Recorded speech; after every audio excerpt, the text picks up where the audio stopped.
In 2003, as American tanks rolled into Iraq, a secret was uncovered beneath the sands of Uruk, one that could rewrite human history forever.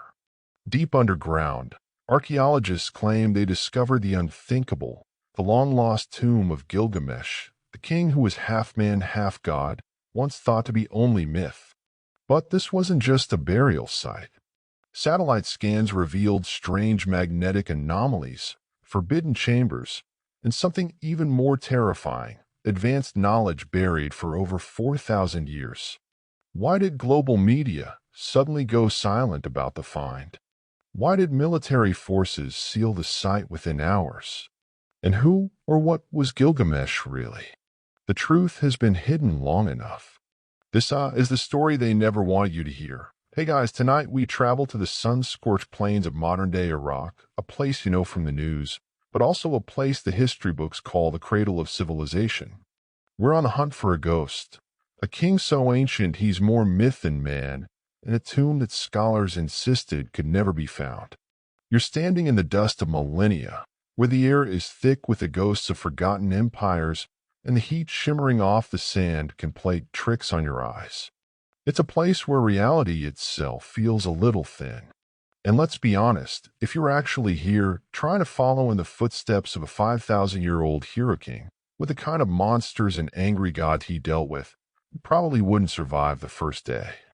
So before you get comfortable, take a moment to like the video and subscribe, but only if you genuinely enjoy what I do here. It's always a huge boost.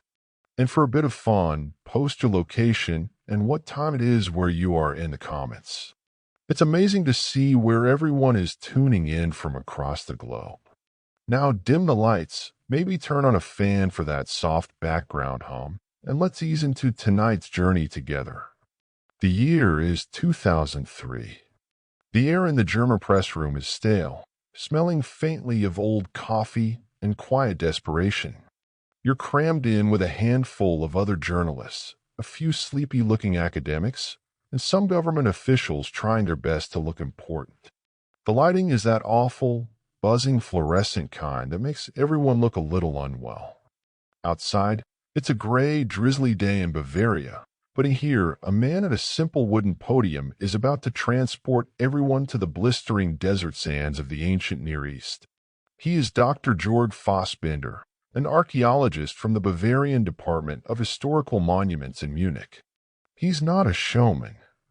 He looks more like a high school science teacher, a bit rumpled, slightly distracted, but with an intensity in his eyes that tells you he's about to say something he's been waiting his entire life to say. He clears his throat, shuffles his papers, and the room quiets down. The camera shutters, which have been clicking intermittently, now fall silent. He begins to speak, his German precise and academic, a translator's voice murmuring over the live feed. He talks about a recent archaeological survey, a project called the magnetometer prospecting in the archaeological project of Uruk. It sounds about as exciting as watching paint dry, and you can see a few of the journalists already mentally checking out, probably planning their lunch. He explains the technology, how magnetometers can detect subtle variations in the Earth's magnetic field, revealing buried structures without ever digging a single shovelful of dirt. It's a bit like giving the ground an MRI. This, right here, is our quirky little tidbit for the evening. The fact that archaeologists are essentially treasure hunters who use ghost-detecting equipment from an 80s movie to find ancient cities. Dr. Fassbinder calls it geophysical perspection, which is just a fancy way of saying they're X-raying the past. He shows some slides. They're mostly just colorful, pixelated blobs on a screen, reds and blues and greens that, to your untrained eye, look a bit like a modern art project gone wrong. He points to a large reddish anomaly in the middle of one image. This, he explains, is the location of the ancient city of Uruk in what is now southern Iraq, a place of staggering importance. And then he says the name that electrifies the room, Gilgamesh. He talks about the Epic of Gilgamesh, a story you might have vaguely heard of in a high school literature class. It is, and this is a core historical fact, widely considered the first great work of literature in human history, predating Homer's Iliad by a solid 1,500 years. It's a story of heroes, monsters, divine retribution, and a heart-wrenching quest for eternal life. And for millennia, that's all most people thought it was. A story? A foundational myth. But Dr. Fassbinder is here to tell you otherwise. He brings up a line from the epic itself, a haunting description of the hero's burial. His tomb was built on the riverbed, a stone-lined chamber, after the waters of the Euphrates had been diverted from its course. A funeral fit for a king who was said to be two-thirds god and one-third man. A man who, according to the ancient Sumerian king list, actually ruled the city of Uruk around 2700 BCE. Of course, historians still argue whether the Gilgamesh of the king list was the same larger-than-life hero from the epic, or if the myth was simply attached to a real monarch's name to give it weight. It's a debate that pits dusty historical records against the power of timeless storytelling. Fassbinder clicks to his final slide. It's another one of the magnetometer images. He points to a distinct rectangular shape located in the middle of what was once the ancient course of the Euphrates River, right outside the ruins of Uruk. The image shows a clear depression with structures inside it, what he describes as the remnants of a garden, some kind of outbuildings, and a central building with heavy, thick walls. A burial construction. The room is now utterly silent. The air crackles. You can feel the weight of 5,000 years pressing down. This German archaeologist, this man who looks like he'd be more comfortable grading papers than making global headlines, leans into the microphone. He takes a breath, and with a mix of scientific caution and barely concealed, triumphant glee, he says the words that would soon be flashing on news tickers around the world. I don't want to say definitely it was the Tomb of Gilgamesh, he cautions, but it looks very similar to that described in the epic.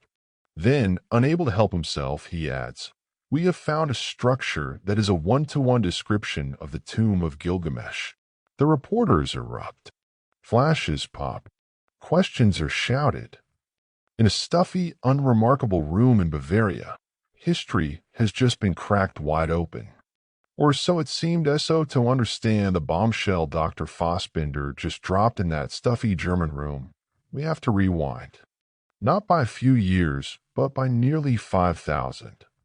Forget the buzzing fluorescent lights and imagine the blinding, absolute glare of the Mesopotamian sun. You're standing in the heart of the ancient world, in a city that is, for all intents and purposes, the first great metropolis in human history, Uruk. The air smells of baked clay, dusty reeds from the nearby marshes, the sharp tang of sheep and goats, and the distant life-giving scent of the Euphrates River. All around you, a sprawling city of mud brick houses presses in, a labyrinth of alleyways and courtyards teeming with life. And dominating the skyline isn't a skyscraper of glass and steel, but a colossal stepped pyramid of mud brick, the Great Ziggurat, dedicated to the goddess of love and war Ishtar. This is the world that gave us writing, the wheel, and the 60-second minute you still use to time your morning alarm. And this city has a king. His name is Gilgamesh.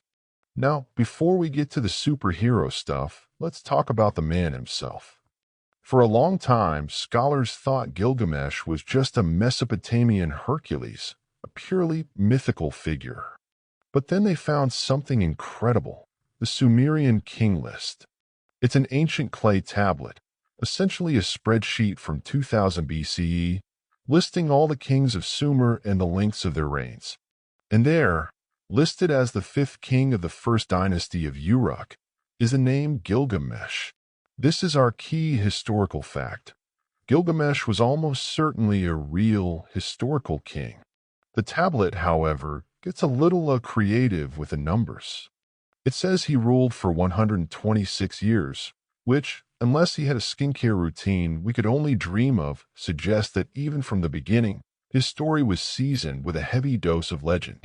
It's like finding a Roman census that lists a guy named Bruce Wayne as a prominent citizen of Gotham City who happened to fight a lot of crime at night. The line between man and myth was blurry from the very start. But the Gilgamesh of the epic, the one whose tomb Dr. Fassbinder believes he found, is so much more than just a name on a list. He is a walking, talking paradox.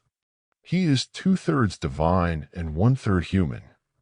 His mother was the wild cow goddess Nin's son, and his father was the previous king, Banda. This divine math has always been a bit of a head-scratcher, a classic example of showing your work but getting a weird answer. But it set him apart. He was a demigod, towering over normal men, possessing a strength and a restless energy that felt fundamentally inhuman.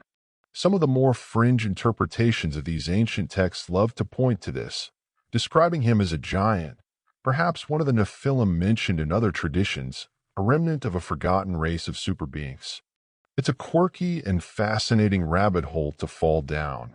This idea that our most ancient stories are trying to describe something beyond our normal human experience. But here's the thing about being 2/3 God. It can make you a terrible boss.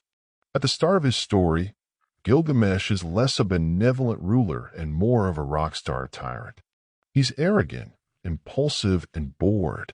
He uses his power to work his people to the point of collapse, forcing them to build the magnificent city walls that will eventually become his legacy. He's so full of himself that he claims a right that modern audiences find particularly shocking, the droit du seigneur, or the right of the first night, sleeping with every new bride in the city before her husband. He's a magnificent monster, a king whose ego is as vast as the desert itself. Historians still argue whether the tales of his early tyranny were part of the original story to show his character development, or if they were later additions by rival city-states to slander the great king of Uruk. Either way, it paints a picture of a man who desperately needs to be humbled. His people, exhausted and desperate, do the only thing they can. They cry out to the heavens. They look up past the great ziggurat and pray to the gods for relief. Let them create a rival for him. They plead, someone who can match his stormy heart. Let them contend with each other so that Uruk may have peace. The gods, lounging around in their celestial realm, probably sipping on the Mesopotamian equivalent of ambrosia, hear their plea. Anu, the god of the firmament, listens to the cries of the people of Uruk and decides to act. He turns to the great mother goddess, Uruk, the one who had created humanity in the first place from a lump of clay. He tells her, "You created this wild bull of a man, Gilgamesh. Now create his second self, his equal, a man to match his energy and his spirit."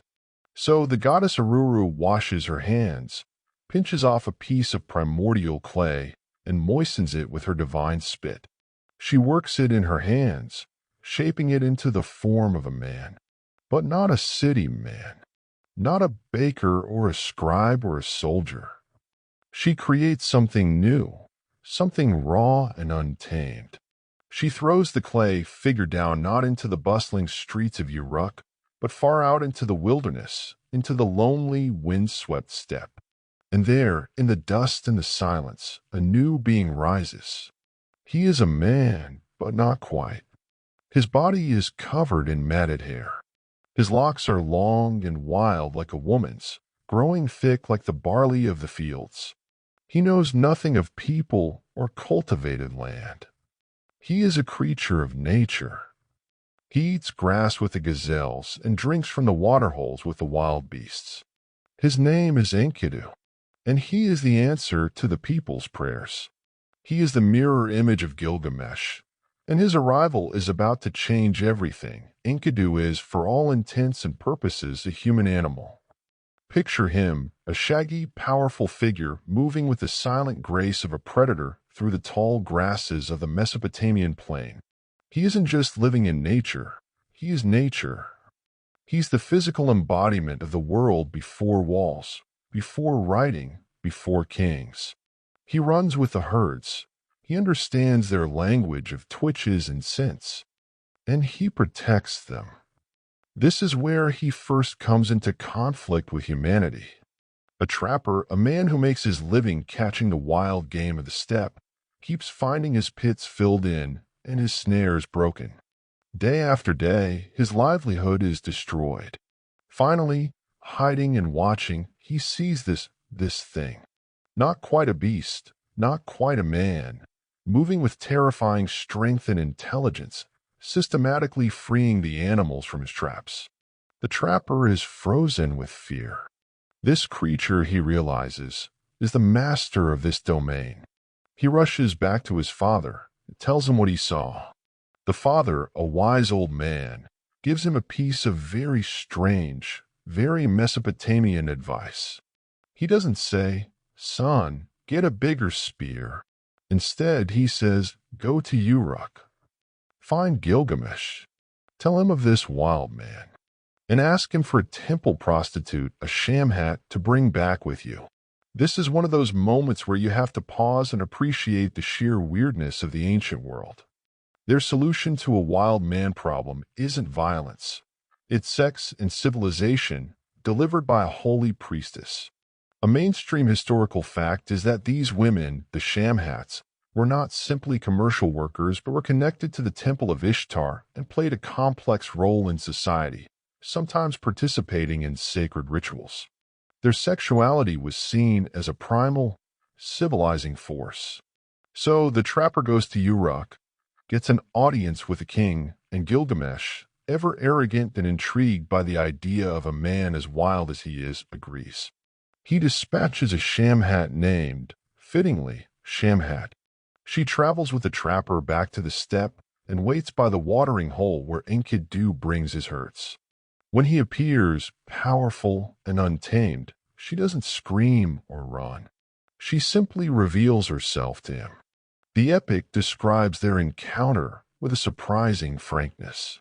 For 6 days and 7 nights, they are together. In that time, something profound changes in Enkidu. It's not just a physical act. It's a transfer of knowledge, of culture, of humanity itself.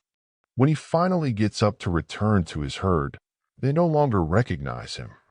The gazelles bolt. The wild beasts flee from his presence.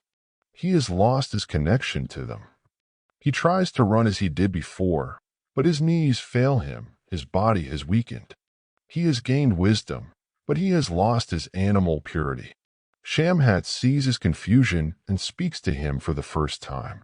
"You are wise now, Enkidu," she says. "You have become like a god. Why do you want to roam the wilderness with beasts? Come with me. I will take you to Uruk, to the house of the gods, where Gilgamesh lives, the man of perfect strength who lords it over the people like a wild bull." And in that moment, a new desire is sparked in Enkidu. The loneliness of his new condition hits him. He wants to meet this Gilgamesh. He wants a friend, a companion, a challenger. There's a quirky little debate among scholars about the nature of this civilizing process. Was it a good thing? Or was the story a lament for a lost state of natural innocence, a kind of Mesopotamian Garden of Eden story where knowledge comes at the price of exile from paradise? Shamhat completes his transformation. She divides her own clothing and gives him half. She teaches him to eat bread, the food of mortals, which he at first spits out. She teaches him to drink beer, which makes his heart sing and his face glow. He washes the matted hair from his body, anoints himself with oil, and for the first time he looks like a man. He even takes up a weapon, becoming a shepherd, protecting the flocks from lions and wolves at night, using his wild strength in service of humanity, not against it. It's during this time that he hears more tales of Uruk, and specifically of Gilgamesh's tyranny, of his practice of sleeping with every new bride. Enkidu, now possessing a human sense of justice, grows pale with rage. "I will go to Uruk," he declares. "I will challenge him. I will shout in the streets, 'I am the strongest.'" He arrives in the city, and the people are astounded. They crowd around him, marveling at his stature and his raw, untamed presence. He is like Gilgamesh in build, they whisper, but shorter. He is stronger. They see in him the answer to their prayers, a check on their king's rampaging ego. The stage is set for a truly epic confrontation.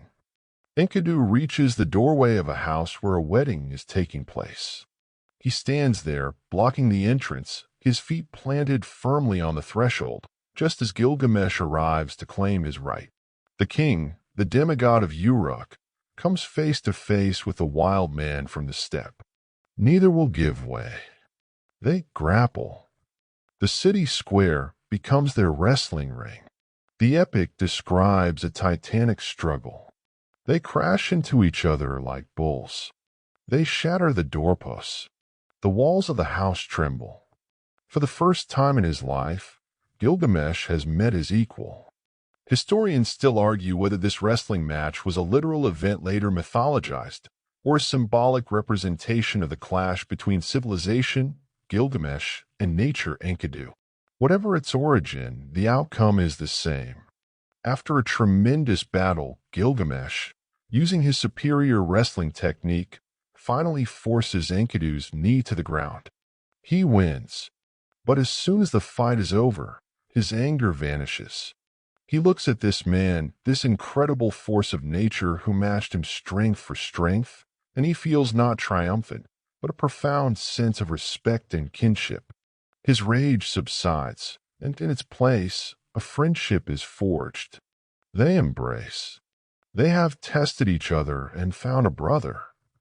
And in that moment, Gilgamesh the tyrant begins to fade, and Gilgamesh the hero starts to emerge. With Enkidu by his side, Gilgamesh has a new problem.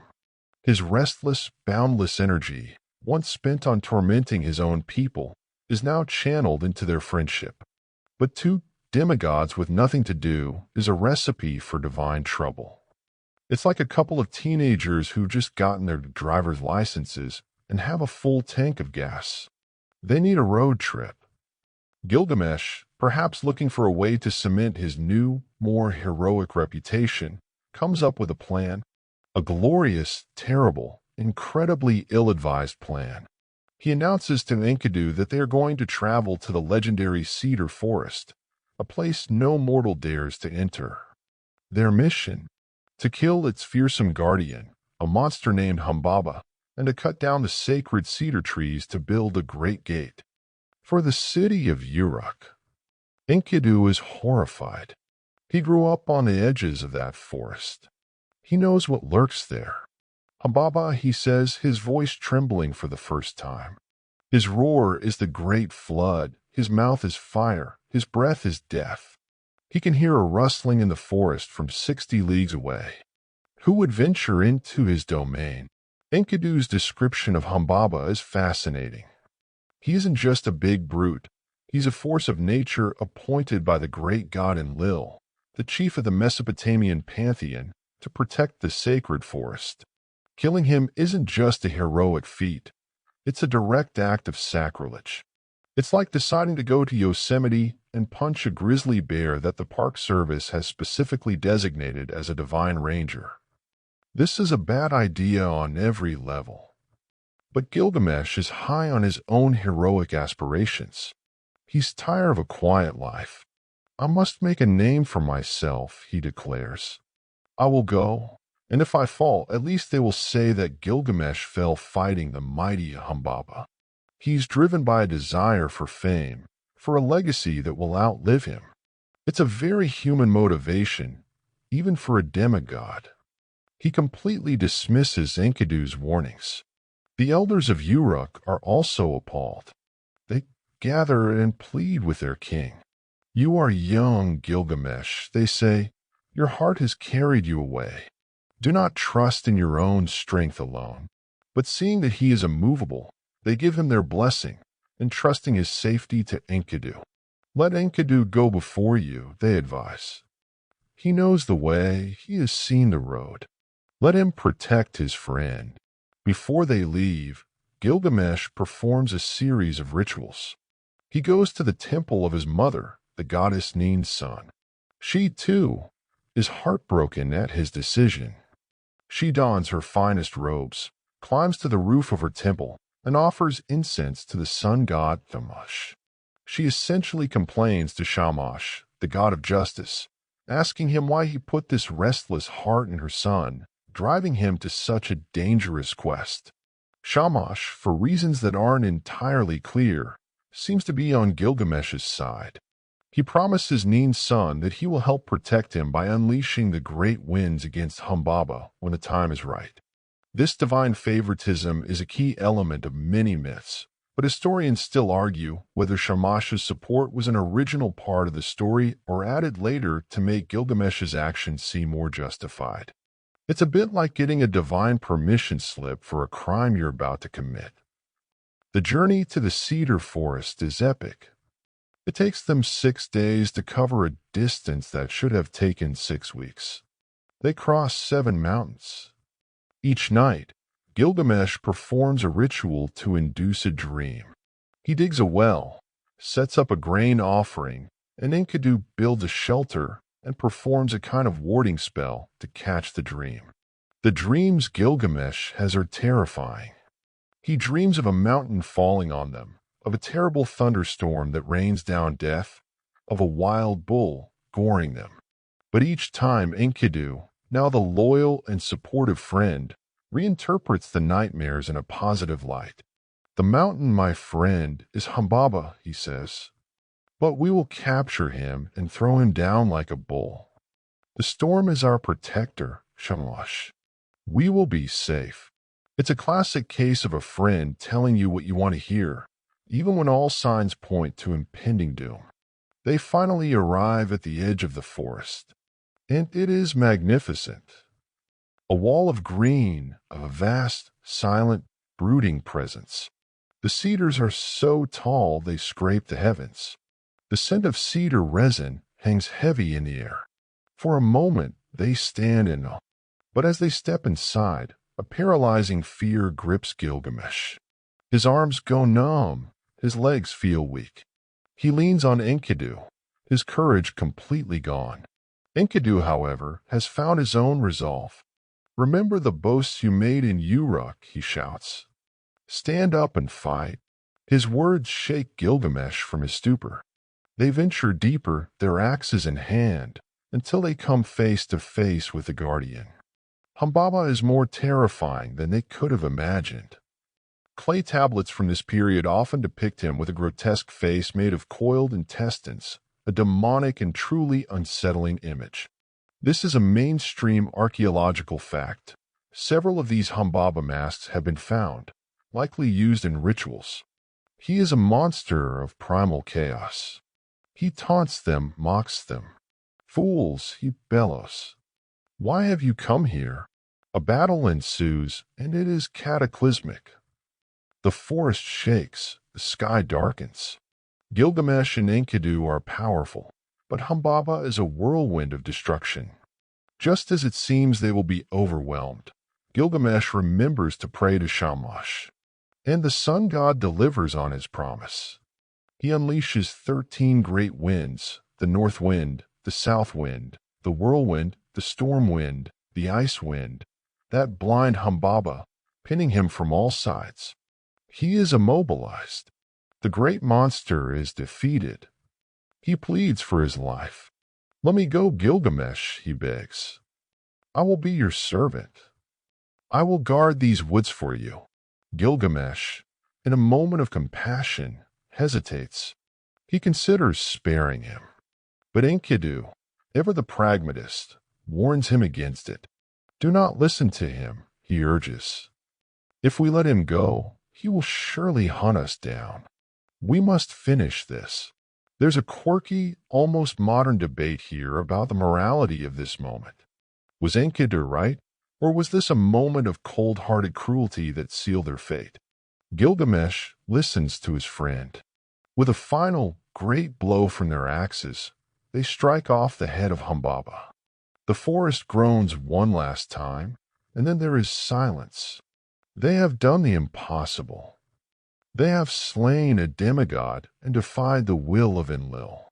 They stand victorious, covered in monstrous gore, unaware that their great triumph has just set in motion a terrible and divine revenge. They return to Uruk not just as heroes, but as legends.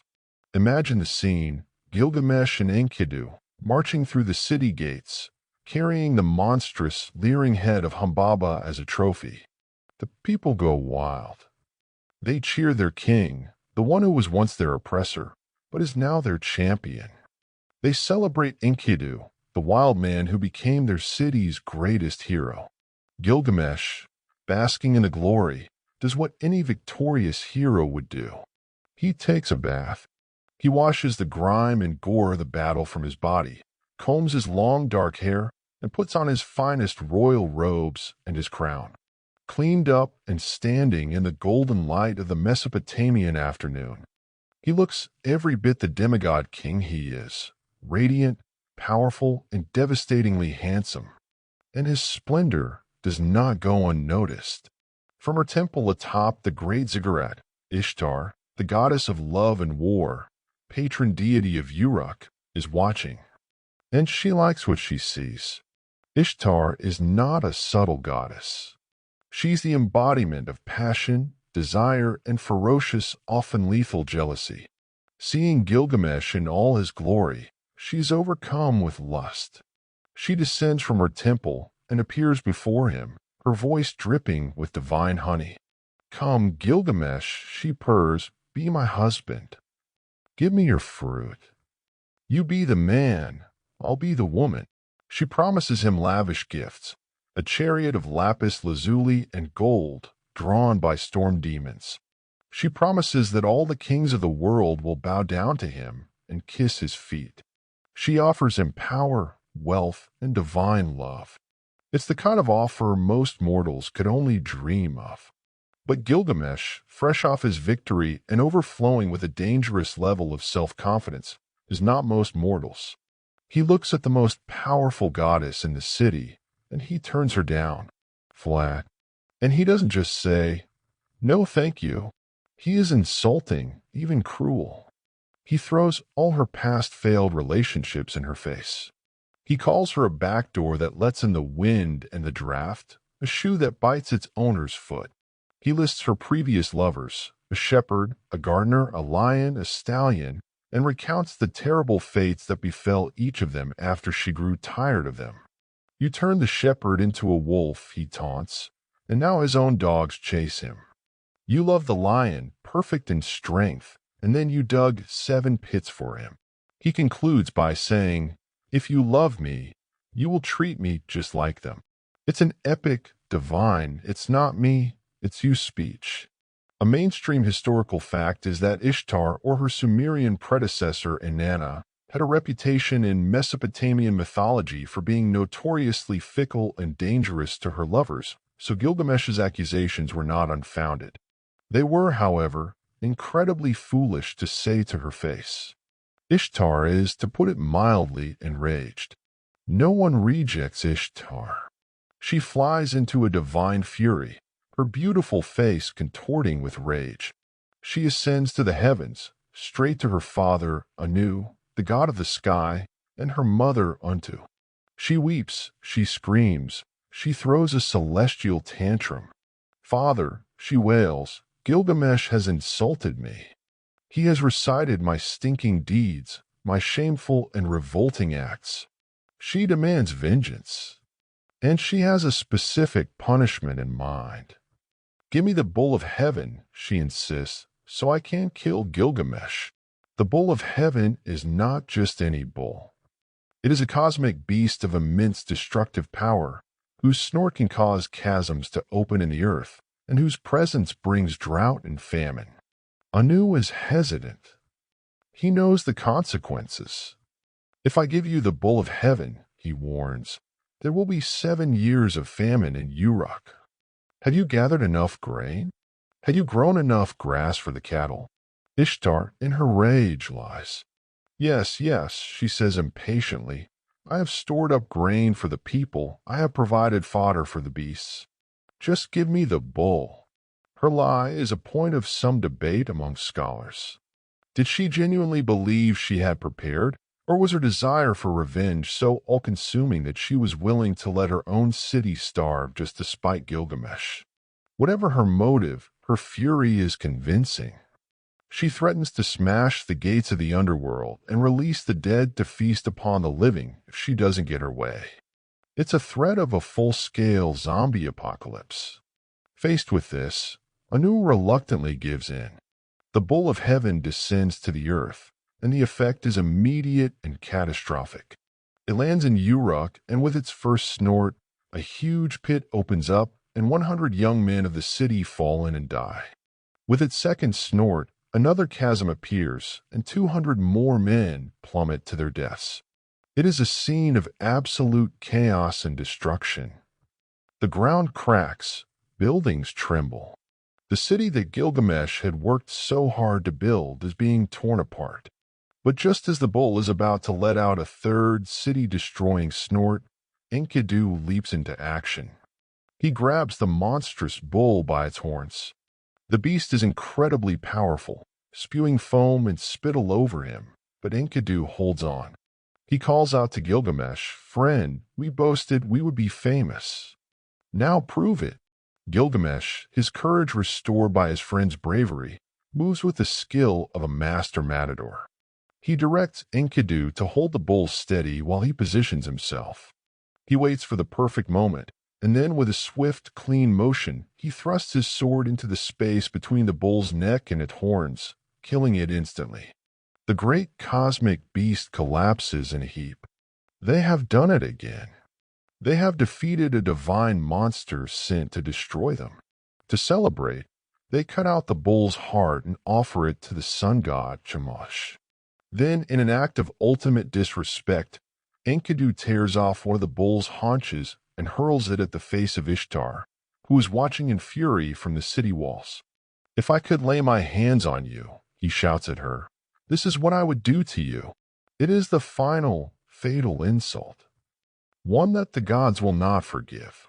There's a quirky fringe theory that the Bull of Heaven myth is actually a metaphorical account of a severe earthquake and subsequent drought, personified as a divine beast. But in the story, it is very, very real, and our heroes have just poked the heavens one too many times. They have won the battle, but in doing so, they have just lost the war. The victory celebration in Uruk is short-lived. That night, after the feasting and the cheering, after the city has finally fallen into an exhausted sleep, Enkidu has a dream. It is not like the heroic, albeit terrifying, dreams Gilgamesh had on the way to the cedar forest. This one is different. It is personal, chilling, and steeped in a sense of dreadful finality. In the dream, he is standing in an assembly of the great gods. Anu, the Sky Father, Enlil, the furious god of earth and wind, Shamash, the sun god who had been their protector, and the warrior god Ninurta. They are gathered in council, and the subject of their debate is the fate of the two friends who have caused them so much trouble. Enlil, his anger still raw from the death of Humbaba, the guardian he had personally appointed, is the chief prosecutor. He points an accusatory finger. "They have slain the Bull of Heaven," he thunders, "and they have cut down the sacred cedar of the forest. For this, one of them must die." A divine debate ensues. Shamash, the sun god, speaks up in their defense. "Did they not kill the Bull of Heaven and Humbaba at my command?" he argues. This is a fascinating moment, as it seems Shamash is trying to take the blame, or at least spread it around. But Enlil is not having it. He turns on Shamash, his rage now directed at the sun god. "You endow them daily as one of their comrades," he accuses, effectively saying, "You were supposed to be a neutral deity, not their best buddy on a road trip."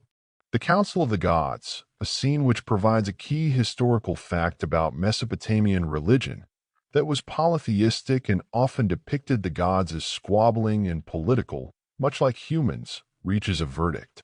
Gilgamesh, because he is two-thirds divine and a king, will be spared. But Enkidu, the wild man, the former animal, the sidekick, must be the one to pay the price. The dream ends, and Enkidu awakens in a cold sweat. He knows, with a certainty that freezes his soul, that this was no mere nightmare. It was a prophecy, a death sentence handed down from the highest court in the universe. He tells Gilgamesh about the dream, and the great king is devastated. For the first time, Gilgamesh weeps not for himself, but for his friend. He cannot comprehend it. "My brother, my dear brother," he cries, "why do they want to acquit me and kill you instead?" He rages against the injustice of it all. He promises to go to the doors of the gods and plead, to build a golden statue of Enkidu to appease them. But it is too late. The divine decree has been made. Almost immediately, a strange sickness falls upon Enkidu. He is struck down, his powerful body racked with a mysterious illness that saps his strength. As he lies on his sickbed, his mind, feverish and angry, turns on those he blames for his fate. First, he curses the great cedar door they built from the forest wood. He talks to it as if it were a person, lamenting that if he had known this would be the outcome, he would have used a different wood. Then his rage turns to the trapper who first found him, and to Shamhat, the temple prostitute who civilized him. He unleashes a bitter, heartbreaking curse upon her. "May you never have a home," he cries. "May you sit in the dust of the crossroads. May the drunkard and the thirsty man slap your cheek." He curses the very process that made him human, blaming his transformation for leading him to this miserable end. There is a deeply poignant scholarly debate here. Is Enkidu's curse a condemnation of civilization itself, a tragic cry that it is better to live and die a wild animal than to become human and suffer the whims of unjust gods? But as he lies there, wasting away, the god Shamash hears his curses from the heavens. The sun god speaks to him, his voice gentle. "Enkidu, why do you curse Shamhat?" he asks. "Was it not she who gave you bread fit for a god and beer fit for a king? Did she not give you fine clothes? And did she not give you the magnificent Gilgamesh for a companion?" Shamash reminds him of the friendship and love he will leave behind, how Gilgamesh will mourn for him, letting his hair grow wild and roaming the steppe in grief, just as Enkidu once did. Hearing this, Enkidu's heart is softened. His rage subsides, and he retracts his curse, replacing it with a blessing for the woman who led him out of the wilderness. But the illness does not abate. For 12 long days, Enkidu suffers. On the final night, he has one last dream. This one is the most terrifying of all. He dreams that a fearsome creature with the claws of an eagle seizes him and drags him down to the underworld, to the house of dust. He describes this Mesopotamian afterlife in chilling detail. It is a place of darkness, where the dead wear feathers like birds and eat clay and dust for food. He sees former kings and priests, their crowns put away, now serving as celestial bakers and butlers for the god of the underworld. It is a bleak, gray, and profoundly miserable existence. This vision, a quirky and grim tidbit, is one of our most complete descriptions of the ancient Mesopotamian view of the afterlife. Not a fiery hell or a shining paradise, but a dusty, eternal shadow of life, a place of sorrow and gloom. He awakens from this final vision, tells it to Gilgamesh, and with one last shudder, he is gone. The wild man from the steppe, the perfect friend, the hero of Uruk, lies still. Silence falls over the royal chamber. A heavy, suffocating silence that is more terrifying than any monster's roar. Gilgamesh sits by his friend's side, unable to process what has happened. He touches Enkidu's chest, trying to feel for a heartbeat, but there is nothing. It is still. He pulls a veil over his friend's face, like a bride. For a moment, he is frozen in a state of shock and disbelief. This cannot be real. Not for them.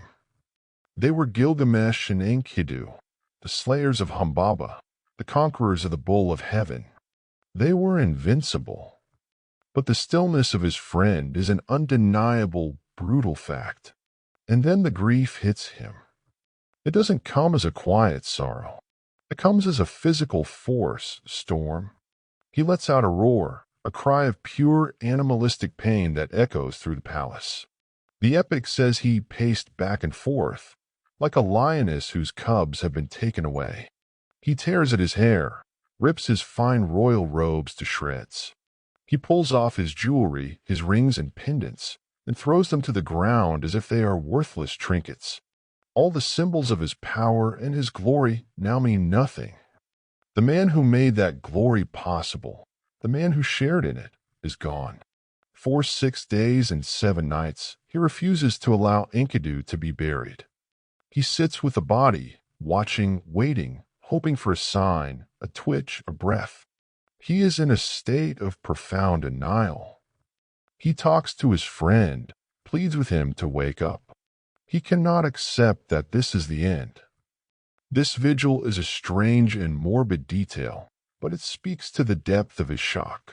On the 7th day, as the first signs of decay begin to appear, the epic poetically says a worm fell out of his nose. The terrible reality can no longer be denied. Enkidu is not sleeping. He is gone forever, but it is only then that Gilgamesh finally allows the funeral rites to begin. A eulogy that is raw with pain. He speaks to the inanimate objects of the world, commanding them to weep for his friend. May the path you love to walk in the cedar forest mourn for you, he cries. May the elders of Uruk weep for you. May the young men who cheered for us weep for you. He commissions a magnificent statue of Enkidu, not of gold as he had rashly promised the gods, but of precious materials, with a chest of lapis lazuli and a body of gold, a tribute to the friend he has lost. But after the funeral, after the statue is built and the official period of mourning is over, Gilgamesh does not return to being a king. The grief has done something to him. It has broken him open and revealed a terror he has never known before. For the first time, Gilgamesh, the man who was 2/3 God, is forced to confront his own 1/3 humanity. He looks at his dead friend and sees his own future. Must I die too? He asks himself. Must I be laid out like him? Will I never rise again to see the sun? This is the central, terrifying question that now consumes him. The fear of his own mortality, his own annihilation, becomes an obsession. A mainstream historical fact is that death was a central preoccupation in many ancient religions, but the Epic of Gilgamesh is one of the first literary works to explore the psychological terror of personal extinction. It's not just about the sad, dusty underworld. It's about the cessation of being, the end of the self. This is the great man's first real fear. It's not the fear of a monster or a battle he might lose. It's the fear of a battle that everyone inevitably loses. He can't punch death. He can't wrestle it into submission. It is an absolute, unyielding enemy. And so, his grief transforms into a frantic, desperate quest. He can no longer stand to be in Uruk, the city that is a constant reminder of his triumphs with Enkidu and his ultimate loss. The beautiful walls they were so proud of now feel like a cage. The cheers of his people sound hollow. The idea of living out his 126-year reign, only to end up as dust in the dark, is unbearable. He becomes a wild man himself. He lets his hair grow long and matted. He stops bathing. He dresses himself in the rough, stinking skins of lions. He becomes a mirror image of the man Enkidu was before he was civilized, a man fleeing from the world of men. Historians still argue whether this transformation was purely a sign of grief, or if it was also a ritualistic attempt to shed his civilized identity and connect with a more primal and perhaps a mortal state of being. He decides he must find the secret to eternal life. He has heard a legend, a whisper of a man who survived the great flood that wiped out the rest of humanity, a man to whom the gods granted immortality. His name is Utnapishtim, which means he who found life. Utnapishtim lives at the ends of the earth, in a mythical paradise called Dilmun, a place beyond the waters of death. Gilgamesh becomes convinced that if he can just find this man, he can learn the secret. He can force the answer from him. He can discover how to defeat his final enemy, death itself. A quirky tidbit, Some scholars have tried to identify the real-world location of Dilmun, with many pointing to modern-day Bahrain, which was an important trade hub and had a reputation in the ancient world as a sacred, almost otherworldly island. But for Gilgamesh, it is not a place on any map. It is the place where his hope lives. And so, abandoning his city, his throne, and his duties, Gilgamesh, the grieving king, turns his face to the wilderness and begins to walk. His new quest has begun. Gilgamesh's journey is no longer a heroic road trip with his best friend. It is a solitary, desperate pilgrimage into the unknown. He wanders the wild steppe, a ragged and fearsome figure in his lion skins, his hair a tangled mess, his face etched with grief and a new, wild-eyed determination. He is fueled now not by a thirst for fame, but by a terror of oblivion. He hunts wild animals for food, sleeps in rough shelters, and travels without a clear map, guided only by the legend of a man who lives at the edge of the world. His journey is a reverse of Enkidu's. Enkidu traveled from the wilderness to the city to find friendship and his humanity. Gilgamesh travels from the city to the wilderness to try and escape his. His path eventually leads him to the great twin-peaked mountain called Mashu, whose peaks are said to guard the rising and setting of the sun. The epic describes these peaks as reaching up to the foundations of heaven and down to the belly of the underworld. This is the gateway to the land of the gods, a place no mortal is meant to pass. And guarding this gateway are two terrifying creatures, the scorpion man and his wife. They are described in chilling detail. Their aura is awesome, and their glance is death. They are hybrid beings, part human and part scorpion, figures that tap into a primal fear of monstrous combinations. When the scorpion man sees Gilgamesh approaching, this wild, grief-stricken figure, he recognizes that he is part divine. He turns to his wife and says, "The one who has come to us, his body is the flesh of the gods." But his wife replies, "2/3 of him is God, but 1/3 of him is human." This is a recurring theme, his divine parentage getting him access to places he shouldn't be, but his human part always being the problem he's trying to solve. The scorpion man confronts Gilgamesh, his voice like grinding stone. "Why have you come here?" he demands. "Why have you traveled so far, on a road of such danger and difficulty?" Gilgamesh, his arrogance long since stripped away by his grief, does not boast. He tells them his story. He speaks of Enkidu, my brother, whom I loved so dearly, and how he watched him die. He explains his all-consuming fear of sharing that same fate. Because of him, Gilgamesh says, his voice breaking, "I'm afraid of death, so I roam the wilderness. The fate of my friend weighs heavily upon me. That is why I have come here to find my ancestor Utnapishtim, who joined the assembly of the gods and was granted eternal life. I wish to ask him about the living and the dead." The scorpion man is moved by his story. There is a palpable sense of pity in his response. He understands the king's pain, but he also knows the impossibility of his quest. "No one has ever done this, Gilgamesh," he warns him. "No one has ever traveled the path through the mountain. For 12 leagues is utter pitch-black darkness. There is no light. The darkness is dense, and there is no seeing. It is a journey not through a physical space, but through a symbolic void, a journey into the night of the soul." A mainstream historical fact is that many cultures have myths about a hero's journey through a dark underworld or a symbolic night. It represents a trial or an initiation, a death and rebirth. Gilgamesh's passage through Mount Mashu is a classic example. But Gilgamesh is resolute. His fear of the dark path is less than his fear of the dusty silence of the grave. Seeing his determination, the scorpion man relents. "Go, Gilgamesh," he says, with a tone of sorrowful permission. "May the mountain pass of Mashu let you pass in safety."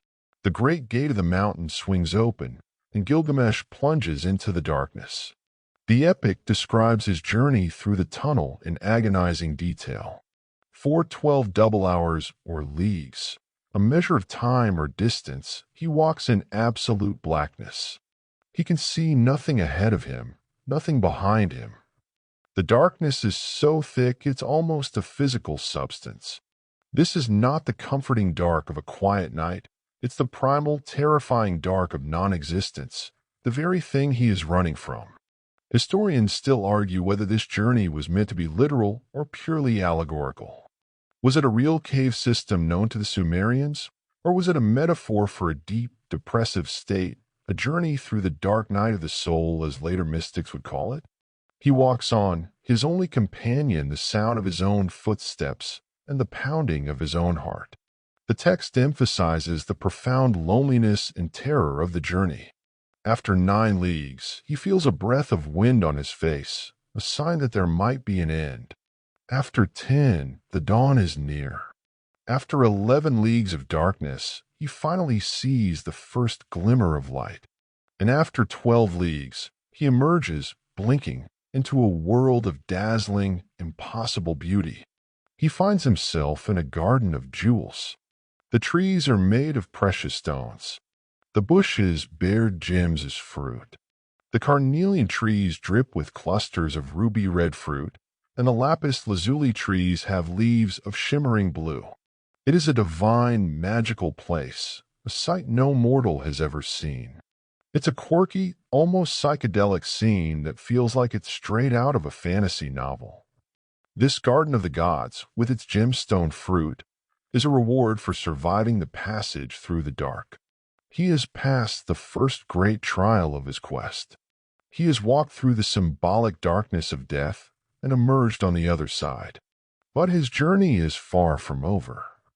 Ahead of him lies the sea, and somewhere on its distant shore, an even more mysterious figure waits. Having emerged from the soul-crushing darkness of Mount Mashu into the glittering, otherworldly garden of the gods, Gilgamesh is momentarily stunned. But the beauty of the jeweled trees offers him no real comfort. His quest isn't for riches, it's for life. He continues his journey, his lion's skins ragged, his face gaunt, and eventually arrives at the edge of a vast, endless sea. And there, by the shore, sits a tavern. It's an oddly domestic and welcoming sight in such a mythical landscape. A tavern at the end of the world. And the tavern keeper is a woman named Siduri. Siduri is not just any bartender. The epic describes her as a wise woman, and she is a divine being of some sort, perhaps a lesser goddess associated with fermentation and wisdom, a classic pairing in many cultures. A quirky tidbit is that her name, Siduri, is related to the Hurrian word for young woman, and she represents a kind of earthy female wisdom. When she sees this wild, desperate-looking man approaching her tavern from a distance, her first instinct is fear. She thinks he must be a murderer or a fugitive, some desperate soul who has managed to get past the scorpion guards. She latches her gate and climbs to her roof to watch him, ready to bar his entry. Remember that crocodile dung sunscreen from our other journeys? Siduri's security measures are a bit more practical, but the instinct is the same. When a strange man appears out of the desert, you lock the door first and ask questions later. Gilgamesh sees the locked gate and calls out to her. He threatens to smash her door and break the bolt if she doesn't let him in. It's a flash of his old, arrogant self, born of desperation. But then he catches himself. He is no longer the tyrant of Uruk. He is a supplicant. He tells her his name. "I'm Gilgamesh," he says, "the one who killed the guardian of the cedar forest, who overthrew Humbaba, who seized and killed the bull of heaven." He's essentially reciting his heroic resume, trying to prove he's not just some random, dangerous wanderer. But Siduri is unimpressed by his list of monster-slaying achievements. She looks past the bravado and sees the truth of him. "If you are that Gilgamesh," she asks, her voice cutting through his pride, "why are your cheeks so emaciated, your face so drawn? Why is there such sorrow in your heart? Why do you look like a man who has been on a long and desperate journey?" Her question is so direct, so perceptive, that it breaks through his defenses. Once again, he tells his story. He pours out his heart to this divine barmaid, telling her all about Enkidu, his beloved friend, and the crushing grief and terror that have driven him to the ends of the earth. My friend, whom I loved so dearly, has turned to clay, he says. Am I not like him? Must I lie down, never to get up again? Siduri listens patiently, and when he is done, she does not offer him directions or a magical solution. Instead, she gives him a piece of advice that is so profound, so simple, and so completely at odds with his quest that it stops him in his tracks. This speech is one of the most famous parts of the epic, a core philosophical moment. Gilgamesh, where are you hurrying to? She asks gently. You will never find that life that you are looking for. When the gods created man, they allotted him death, but life they retained in their own keeping. This is a stunning statement. She is telling him that his quest is, by its very nature, doomed to fail because it violates the fundamental order of the universe. But she doesn't stop there. She offers him an alternative. As for you, Gilgamesh, she continues, fill your belly with good things. Day and night, night and day, dance and be merry, feast and rejoice. Let your clothes be fresh, bathe yourself in water, cherish the little child that holds your hand, and make your wife happy in your embrace. For this, too, is the lot of man. This philosophy, often called the Carpe Diem or Seize the Day passage, is a powerful counterpoint to Gilgamesh's obsession with eternity. Siduri is essentially telling him to stop chasing an impossible immortality and to instead embrace the fleeting, beautiful, and meaningful experiences of mortal life. Find joy in food, family, and simple pleasures. This is the true meaning of life, she suggests, not an endless, boring existence. A mainstream historical fact is that this kind of existential wisdom literature was common in the ancient Near East, but Gilgamesh presents it in a deeply personal, emotional context. There is, of course, scholarly debate about Siduri's role. Is she a temptress, trying to lure the hero away from his noble quest with a promise of simple, domestic pleasures? Or is she the voice of true wisdom, offering the central lesson of the entire epic before the hero is ready to hear it? Either way, Gilgamesh is not ready. He rejects her advice. He is still too deep in his grief, too consumed by his fear. What you are telling me, Siduri, he says, is a distraction. My heart is set on one thing. Tell me, which is the way to Utnapishtim? Seeing that he cannot be swayed, Siduri finally gives him the information he seeks. But it comes with another impossible-sounding warning. To reach Utnapishtim, he must cross the waters of death, an ocean so lethal that a single touch means instant oblivion. No one has ever successfully crossed it. There is only one person who can help you, she explains. His name is Urshanabi, and he is the ferryman for Utnapishtim. He is in the forest nearby with the stone things. She tells Gilgamesh to find him, but warns him to be careful. If it is possible, cross with him. If not, then turn back. Armed with this new perilous destination, Gilgamesh thanks the wise tavern keeper and, ignoring her profound advice, heads off into the woods to find the ferryman, his obsession leading him to an even greater and more dangerous trial. Gilgamesh, his mind fixed on the single goal of crossing the lethal sea, charges into the forest looking for Urshanabi, the ferryman. He is in a state of frantic agitation, his grief and fear having curdled into a kind of reckless rage. He finds Urshanabi, but he also finds the mysterious stone things that Siduri had mentioned. The text is maddeningly vague about what these objects are. The tablets are damaged here, leading to one of the great scholarly debates of the epic. Were they stone statues? Magical charms? Some kind of navigational device? Whatever they were crucial for safely crossing the waters of death. And Gilgamesh, in a fit of inexplicable, senseless fury, smashes them to pieces. It's a moment of pure self-sabotage, a physical manifestation of his inner turmoil. He destroys the very things that could have helped him. Urshanabi, the ferryman, is understandably horrified. "Who are you?" he demands, looking at this wild man who has just destroyed his essential equipment. "Your cheeks are emaciated. You are full of sorrow. Why have you done this?" And for the third time, Gilgamesh recounts his tale of woe, the story of Enkidu, the fear of death, the desperate search for Utnapishtim. Urshanabi listens, and like the others, he understands the king's pain. But understanding doesn't fix the problem. "Your own hands, Gilgamesh, have prevented you from crossing the ocean," the ferryman says, pointing to the shattered remains of the stone things. "The things you have destroyed were what protected me and allowed me to cross the waters of death."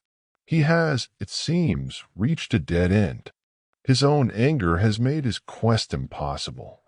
But Urshanabi, perhaps taking pity on this grieving king, devises a new, incredibly laborious plan. "Go into the forest, Gilgamesh," he instructs. "Cut down 300 poles, each 120 cubits long. Shape them and bring them to me." That's a pole roughly 180 feet long. And he needs 300 of them.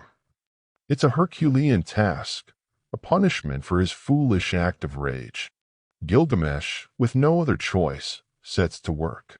4 days or weeks, he labors, felling massive trees and shaping them into massive punting poles. When the task is complete, they load the poles onto Urshanabi's boat and set sail. The ferryman's instructions are grim and precise. As they approach the waters of death, Gilgamesh must use one of the poles to push the boat forward, but he must never, ever let his hands touch the lethal water. Once a pole has been used and has touched the water, he must discard it and use a new one. The journey across the sea is a slow, tense, and exhausting ordeal. One by one, Gilgamesh uses the poles, pushing and discarding, pushing and discarding. It's a tedious, repetitive, and deeply a symbolic act. He is literally pushing himself towards his goal, one painful effort at a time. Finally, after all 300 poles are gone, they are still not across. For the final stretch, Gilgamesh removes his lion's skin and holds it up, using his own body and clothing as a makeshift sail to catch the wind. Finally, exhausted and ragged, he arrives on the distant shore of Dilmun. There, sitting by the sea, is an old man watching his approach. It is Utnapishtim, the man who is called the Faraway. Utnapishtim looks at this strange spectacle, a ferryman arriving with a wild-looking passenger, and asks the same question everyone else has. "Why are your cheeks so emaciated? Why is there sorrow in your heart?" For the fourth and final time, Gilgamesh tells his story. He pours out his grief for Enkidu and his terror of death to the one man in the world who has supposedly conquered it. Utnapishtim listens, but his response is not what Gilgamesh expects. He doesn't offer a secret or a magic spell. Instead, he gives Gilgamesh a gentle, philosophical scolding, echoing the advice of Siduri. "Do we build a house to stand forever?" he asks. "Do we sign a contract to last for all time? From the days of old, there is no permanence." He tells Gilgamesh that life is fleeting, like the dragonfly that floats over the river. He speaks of the Anunnaki, the great gods who decree the fates, and how they have assigned death to mankind. His message is bleakly realistic.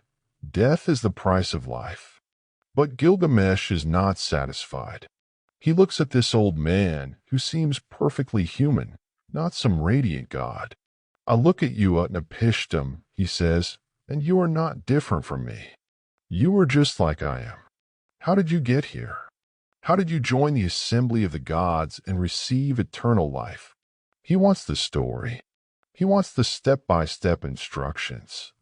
And so Utnapishtim, with a sigh, finally agrees to tell him. But he warns him, "I will reveal to you a hidden thing, Gilgamesh, a secret of the gods I will tell you." He begins his story in the ancient city of Shuruppak, a city on the banks of the Euphrates. A mainstream historical fact is that Shuruppak was a real Sumerian city, and archaeological evidence has shown that it was destroyed by a major river flood around 2900 BCE, lending a powerful kernel of truth to the myth. In this city, Utnapishtim was a king, a faithful servant of the god Ea, also known as Enki, the clever god of wisdom and water. One day, the great gods, led by the perpetually angry Enlil, decided in their secret council to destroy humanity with a great flood. Their reason? Mankind had become too numerous and too noisy, and their clamor was disturbing the gods' sleep.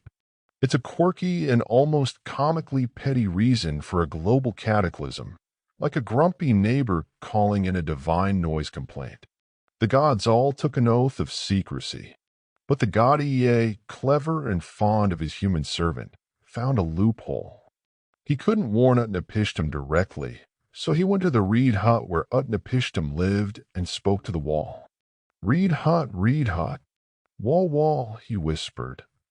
Listen, reed hut, and pay attention, wall. Man of Shuruppak, son of Ubra-Tutu, tear down your house and build a boat. Abandon your possessions and seek life.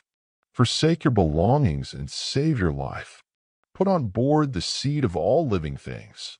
Through this clever trick, he revealed the entire plan without technically breaking his oath. And so Utnapishtim, the man who would become the Mesopotamian Noah, received his divine warning and began the impossible task of building an ark to survive the end of the world. Utnapishtim, now fully engaged in his story, describes the monumental task set before him by the god Ea. The design for the boat was specific and divinely inspired. It was to be a perfect cube, an enormous vessel with its length and width being equal, and it was to be covered with a roof. This design is, from a naval engineering perspective, completely absurd. A cube-shaped boat would be incredibly unstable, liable to spin and capsize in even a moderate sea. This quirky detail has led some to speculate that the description isn't meant to be a literal blueprint, but a symbolic representation of the world, a self-contained microcosm designed to carry the seed of life. Or perhaps it was just a very bad design from a god who was better at wisdom than at boat building. He gathered all the craftsmen of Shuruppak. He told his people that he was leaving the city because he had angered the god Enlil, and he was going to live with his patron god in the abyss. It was a clever lie to explain his bizarre construction project without revealing the apocalyptic truth. The entire community pitched in. The epic provides a detailed account of the construction, the amount of bitumen for waterproofing, the thousands of workers, the grand feasts he held for them every day, slaughtering sheep and cattle and plying them with beer and wine as if it were river water. He was throwing a massive farewell party for a world that didn't know it was ending. He loaded the great boat with everything he owned, all his silver, all his gold. And then he loaded it with what truly mattered, the seed of all living things. He brought his family, his kin, and the craftsmen who had helped him build the ark. He also brought aboard the beasts of the field, both wild and tame. After 7 days of frantic work, the massive ark was finished. The launch was incredibly difficult, requiring levers and rollers to move the behemoth into the water. Finally, as the time appointed by the sun god Shamash arrived, Utnapishtim sealed the final door from the inside, entrusting the navigation to his boatman, Pizuramuri. And then the storm came. It was unlike anything the world had ever seen. The epic describes it with terrifying, poetic power. A black cloud rose from the horizon. The thunder god Adad rumbled within it. The heralds of the storm, the gods Shulit and Hanish, flew over the land. The gods of the underworld lit up the landscape with their lightning. The storm was so violent and so total that even the gods themselves were frightened. The gods were terrified by the flood, Utnapishtim tells Gilgamesh. They fled and ascended to the heaven of Anu. The gods cowered like dogs, crouching against the outer wall. Ishtar, the goddess of love, shrieked like a woman in childbirth, horrified at the destruction of her human children. A mainstream historical fact is that flood myths are nearly universal across cultures, from the story of Noah to the Hindu tale of Manu and the Greek myth of Deucalion. The Mesopotamian version, however, is one of the very oldest, and many scholars believe it directly influenced the biblical account in Genesis. For 6 days and 7 nights, the wind blew, and the flood storm swept over the land. On the seventh day, the storm subsided, and the sea grew calm. Utnapishtim opened a hatch and looked out. The world was gone. I looked at the face of the world, and there was silence, he says. All of humanity had turned to clay. He fell to his knees and wept. The boat had come to rest on the peak of a mountain called Nazur. For 7 days it sat there, lodged on a mountainside, a solitary speck of life in a dead world. On the 7th day, Utnapishtim sent out a dove. It flew away, but found no place to land and returned. Then he sent out a swallow. It too returned. Finally, he sent out a raven. The raven flew off, saw that the waters had receded, found food, and did not return. The ordeal was over. He disembarked and made a sacrifice, an offering of sweet-smelling incense on the mountaintop. The gods, starved for the offerings of their human worshippers, gathered like flies around the smoke. It was then that the furious god Enlil arrived. When he saw the boat and realized that some humans had survived, he was enraged. How did any human escape? He demanded. No man was to survive the destruction. It was the god Ea who stepped forward and confessed his role, rebuking Enlil for his thoughtless cruelty. You are the sage of the gods, Ea said to Enlil. How could you so senselessly bring about the flood? On the sinner impose his sin, on the transgressor impose his transgression. But be lenient, let not all be destroyed. He argues for a more balanced approach to population control, famines, wild animals, plagues, rather than total annihilation. There's a fascinating scholarly debate about the differing portrayals of the gods here. Enlil is angry and destructive, while Ea is wise and compassionate. This may reflect competing theological traditions within Mesopotamia, a struggle between a harsh, unforgiving view of the divine and a more merciful one. Enlil, swayed by Ea's wisdom and perhaps shamed by the other gods, has a change of heart. He goes aboard the ship, takes Utnapishtim and his wife by the hand, and blesses them. In the past, Utnapishtim was a mortal man, he declares. But now he and his wife shall be like us gods. They shall live in the distance, at the mouth of the rivers. And so Utnapishtim explains he was granted eternal life not because he was a hero or because he earned it, but because he was the lucky survivor of a divine tantrum, a beneficiary of one god's cleverness and another's guilt. Having finished his story, he looks at Gilgamesh, the exhausted king who has traveled so far to hear it. So now Utnapishtim asks, his voice gentle but firm, who will assemble the gods for your sake so that you can find the life that you are seeking? The implication is clear. His own immortality was a unique, unrepeatable event. It was a fluke. There is no secret formula. To prove his point, he offers Gilgamesh a simple challenge. Just try not to sleep for 6 days and 7 nights, he says. If you cannot even conquer sleep, the little brother of death, how can you ever hope to conquer death itself? Gilgamesh, weary from his immense journey, accepts the challenge. And almost as soon as he sits down, he falls into a deep, profound sleep. As Gilgamesh slumps into a deep, exhausted sleep, Utnapishtim turns to his wife with a look that is a mixture of pity and weary amusement. Look at this strong man who wants to live forever, he says. Sleep, like a storm, is blowing over him. He knows the challenge is already lost. Gilgamesh, the hero who wrestled bulls and crossed the waters of death, has been defeated by his own human need for rest. But Utnapishtim's wife, who has been a silent presence until now, shows a spark of compassion. Touch him, so he will eat and wake up, she urges. Let him return in safety on the road by which he came. Utnapishtim, however, has a lesson to teach. He knows that when Gilgamesh awakens, his pride will lead him to deny how long he has slept. Mankind is deceptive, he tells his wife. He will try to deceive you. So he devises a simple, brilliant plan to provide undeniable proof. Go, he instructs her, and every day that he sleeps, bake a loaf of bread for him. Place it by his head and make a mark on the wall for each day he has been asleep. It's a wonderfully domestic and mundane solution to a demigod's existential crisis. A bread-based time clock. So as Gilgamesh sleeps the sleep of the profoundly weary, Utnapishtim's wife begins her daily ritual. On the first day, she bakes a loaf and places it by his head.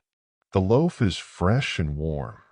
On the second day, she bakes another. The first loaf is now a bit dry. On the third day, another loaf joins the collection. The first one is now hard, the second one soggy. And so it goes. By the time the seventh day arrives, there is a line of bread in various states of decay next to the sleeping king. The first loaf is completely dried out and crumbling, the second is leathery, the third is soggy, the fourth is moldy, the fifth has grayish spots, the sixth is slightly stale, and only the seventh loaf, the one she just baked, is still fresh and hot to the touch. This progression of decay is a quiet, powerful metaphor for the mortal life Gilgamesh is so desperate to escape. This is a key historical fact. Bread was the absolute staple of the Mesopotamian diet, so its condition would have been a potent and instantly understandable symbol of the passage of time and the process of decay. On the seventh day, Utnapishtim finally touches Gilgamesh, and he awakens with start. I had barely fallen asleep when you touched me and woke me up, he says, just as Utnapishtim predicted. He is completely unaware that a week has passed. Utnapishtim calmly directs his attention to the row of bread loaves. Gilgamesh, he says, count your loaves of bread. Gilgamesh looks, and the truth hits him. He sees the evidence of his failure laid out before him, from fresh to rotten. He failed the test. He couldn't even conquer sleep. The despair crashes over him once more. What shall I do, Utnapishtim? Where shall I go? He cries out. A thief has stolen my flesh. For death is living in my bedroom, and wherever I set my foot, there is death. He has failed. His quest has come to a dead end. Utnapishtim, his point now proven, tells the ferryman, Urshanabi, to take Gilgamesh away. The man you brought here, he says, his body is covered with grime. The beauty of his flesh is spoiled by animal skins. Take him, Urshanabi, and wash him in the water. Let him throw away his skins and let the sea carry them off. Let his body be washed clean. Let him renew the band around his head. Let him wear a royal robe, a fitting garment for his majesty.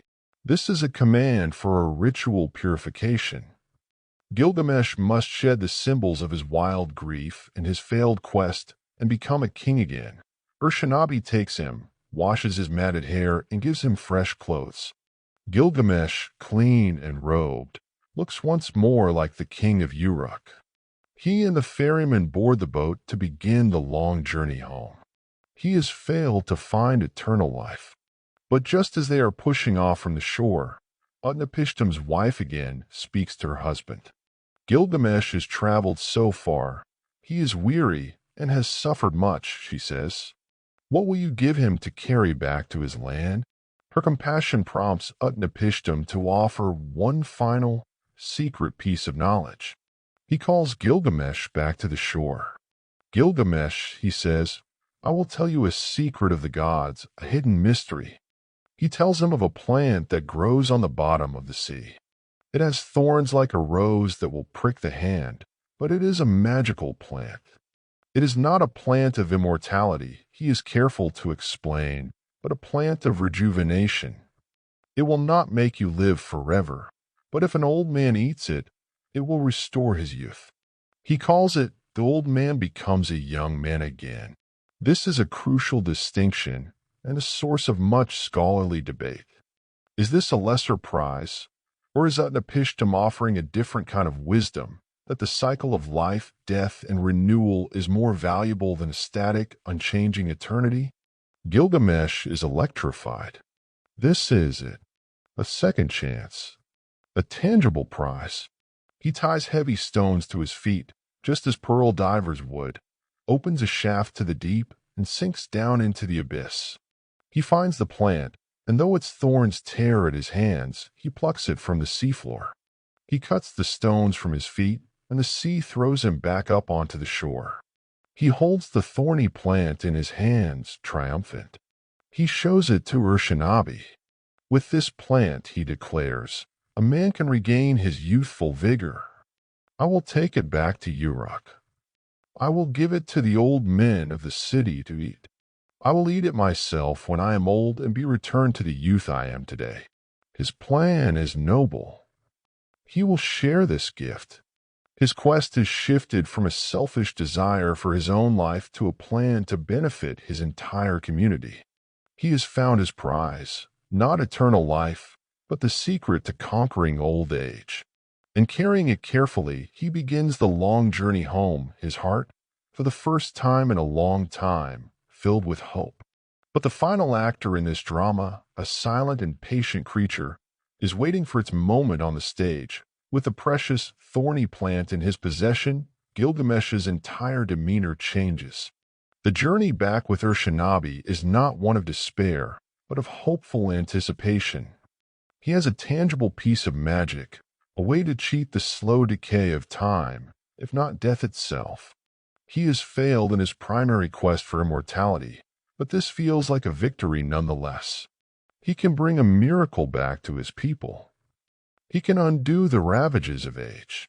He can give the elders of Uruk a second chance at the strength and vitality of their youth. And of course, he can save it for himself, for the day when he too feels his strength begin to fade. They travel for many days, putting distance between themselves and the mythical shores of Dilmun, getting closer and closer to the world of men. One evening, tired from the journey, Gilgamesh spies a pool of cool, inviting water. The day has been hot, the road dusty, and the clear water looks irresistible. He decides to bathe. He carefully places the magical plant on the ground by the edge of the pool and wades into the refreshing water, washing away the grime of his travels. He is relaxed, confident, his prize sitting just a few feet away. His guard is down. And it is in this moment of mundane human activity that the final, crushing blow is delivered. A serpent, hidden in the cool grass by the pool, smells the sweet, magical fragrance of the plant. A snake in a foundational story. Sound familiar? It's a powerful, archetypal image. The serpent silently, stealthily, slithers out of its hiding place. It comes upon the unguarded plant, and without a moment's hesitation, it eats it. Gilgamesh, splashing in the water, is completely unaware. The effect on the serpent is instantaneous and dramatic. As soon as it swallows the plant, it sheds its old, wrinkled skin, leaving it behind like a discarded garment. Reborn, renewed, and gleaming with youth, the serpent slithers away back into the grass. This scene is packed with ancient symbolism. The mainstream historical fact here is that the image of the serpent shedding its skin was, for many ancient cultures, a powerful symbol of rebirth, healing, and immortality. The Ouroboros, the snake eating its own tail, is another version of this concept of cyclical eternity. The snake, in this single act, achieves what Gilgamesh could not. It has found the secret to eternal renewal. This quirky tidbit, that the reason snakes shed their skin is because they stole the magic from Gilgamesh, is one of mythology's greatest just so stories, a charmingly simple explanation for a natural phenomenon. Gilgamesh finishes his bath and comes out of the water. He reaches for his prize, the hope of Uruk, the cure for old age. And it is gone. In its place, he sees only the discarded, papery skin of the serpent. The truth dawns on him. He is lost. He has failed completely. He had the secret to youth in his grasp, and he lost it because he stopped to take a bath. He collapses on the ground and weeps. The text says, the tears stream down his face. He grabs Urshanabi's hand, his voice full of the most profound and bitter disappointment. For whom have my hands labored, Urshanabi? He cries. For whom has my heart's blood been spent? I have not brought a blessing on myself. I have done a good thing for a lion of the dirt, a Mesopotamian term for serpent. It is the ultimate anticlimax. All the trials, the journey through the dark mountain, the crossing of the waters of death, the wrestling with his own despair, it has all come to nothing. He is going home completely empty-handed. There is no magic plan, no secret to eternal life, no prize to show for his suffering. The journey back to Uruk is now somber and silent. The hope is gone, replaced by a heavy, soul-crushing resignation.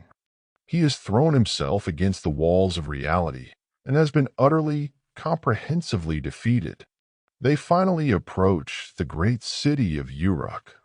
After so long in the wilderness and on the sea, the sight of it rising from the plain is breathtaking.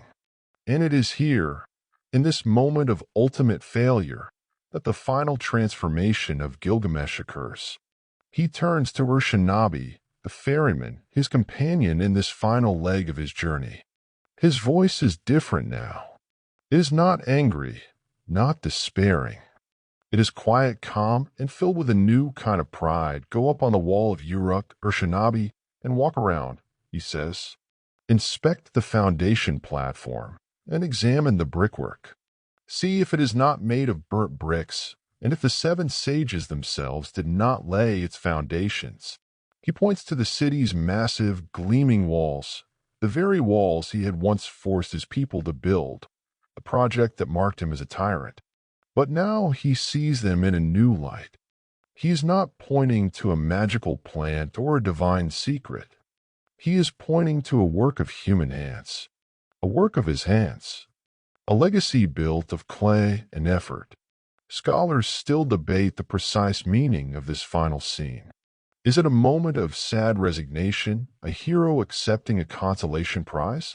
Or is it the true climax of the story, the moment Gilgamesh finally understands the wisdom that Siduri and Utnapishtim try to teach him? He realizes that immortality is not found in magic or in defying the gods. It is found in the things we build, the communities we foster, the legacy we leave behind for future generations. The walls of Uruk will outlive him. The city will continue. The story of his deeds, for good and for ill, will be told. This is the only kind of eternal life a mortal can hope for. He has returned home with no magical prize, but with something far more valuable, wisdom. He has finally, after so much struggle, accepted his 1/3 humanity, and in doing so, has become the greatest king he could be. The story that began with a tyrant ends with a wise and thoughtful ruler, a man who has finally come to terms with the beautiful, fleeting, and precious nature of mortal life. Let's linger for a moment on these walls of Uruk, because they aren't just a metaphor in a 5,000-year-old story. They are real. You can go to the archaeological site of Warka in modern Iraq, a landscape of low, dusty mounds rising from the plain, and you are standing in the ruins of ancient Uruk. This is the place. For much of history, Uruk was just a name in the epic and the king list, a city that might as well have been as mythical as Atlantis. But in the mid-19th century, a British geologist named William Loftus was the first to seriously excavate the site. He was initially searching for the biblical city of Uruk, mentioned in Genesis, and he hit the archaeological jackpot. This is a key historical fact. The Uruk that Loftus and subsequent generations of German archaeologists unearthed was a city of staggering size and sophistication for its time.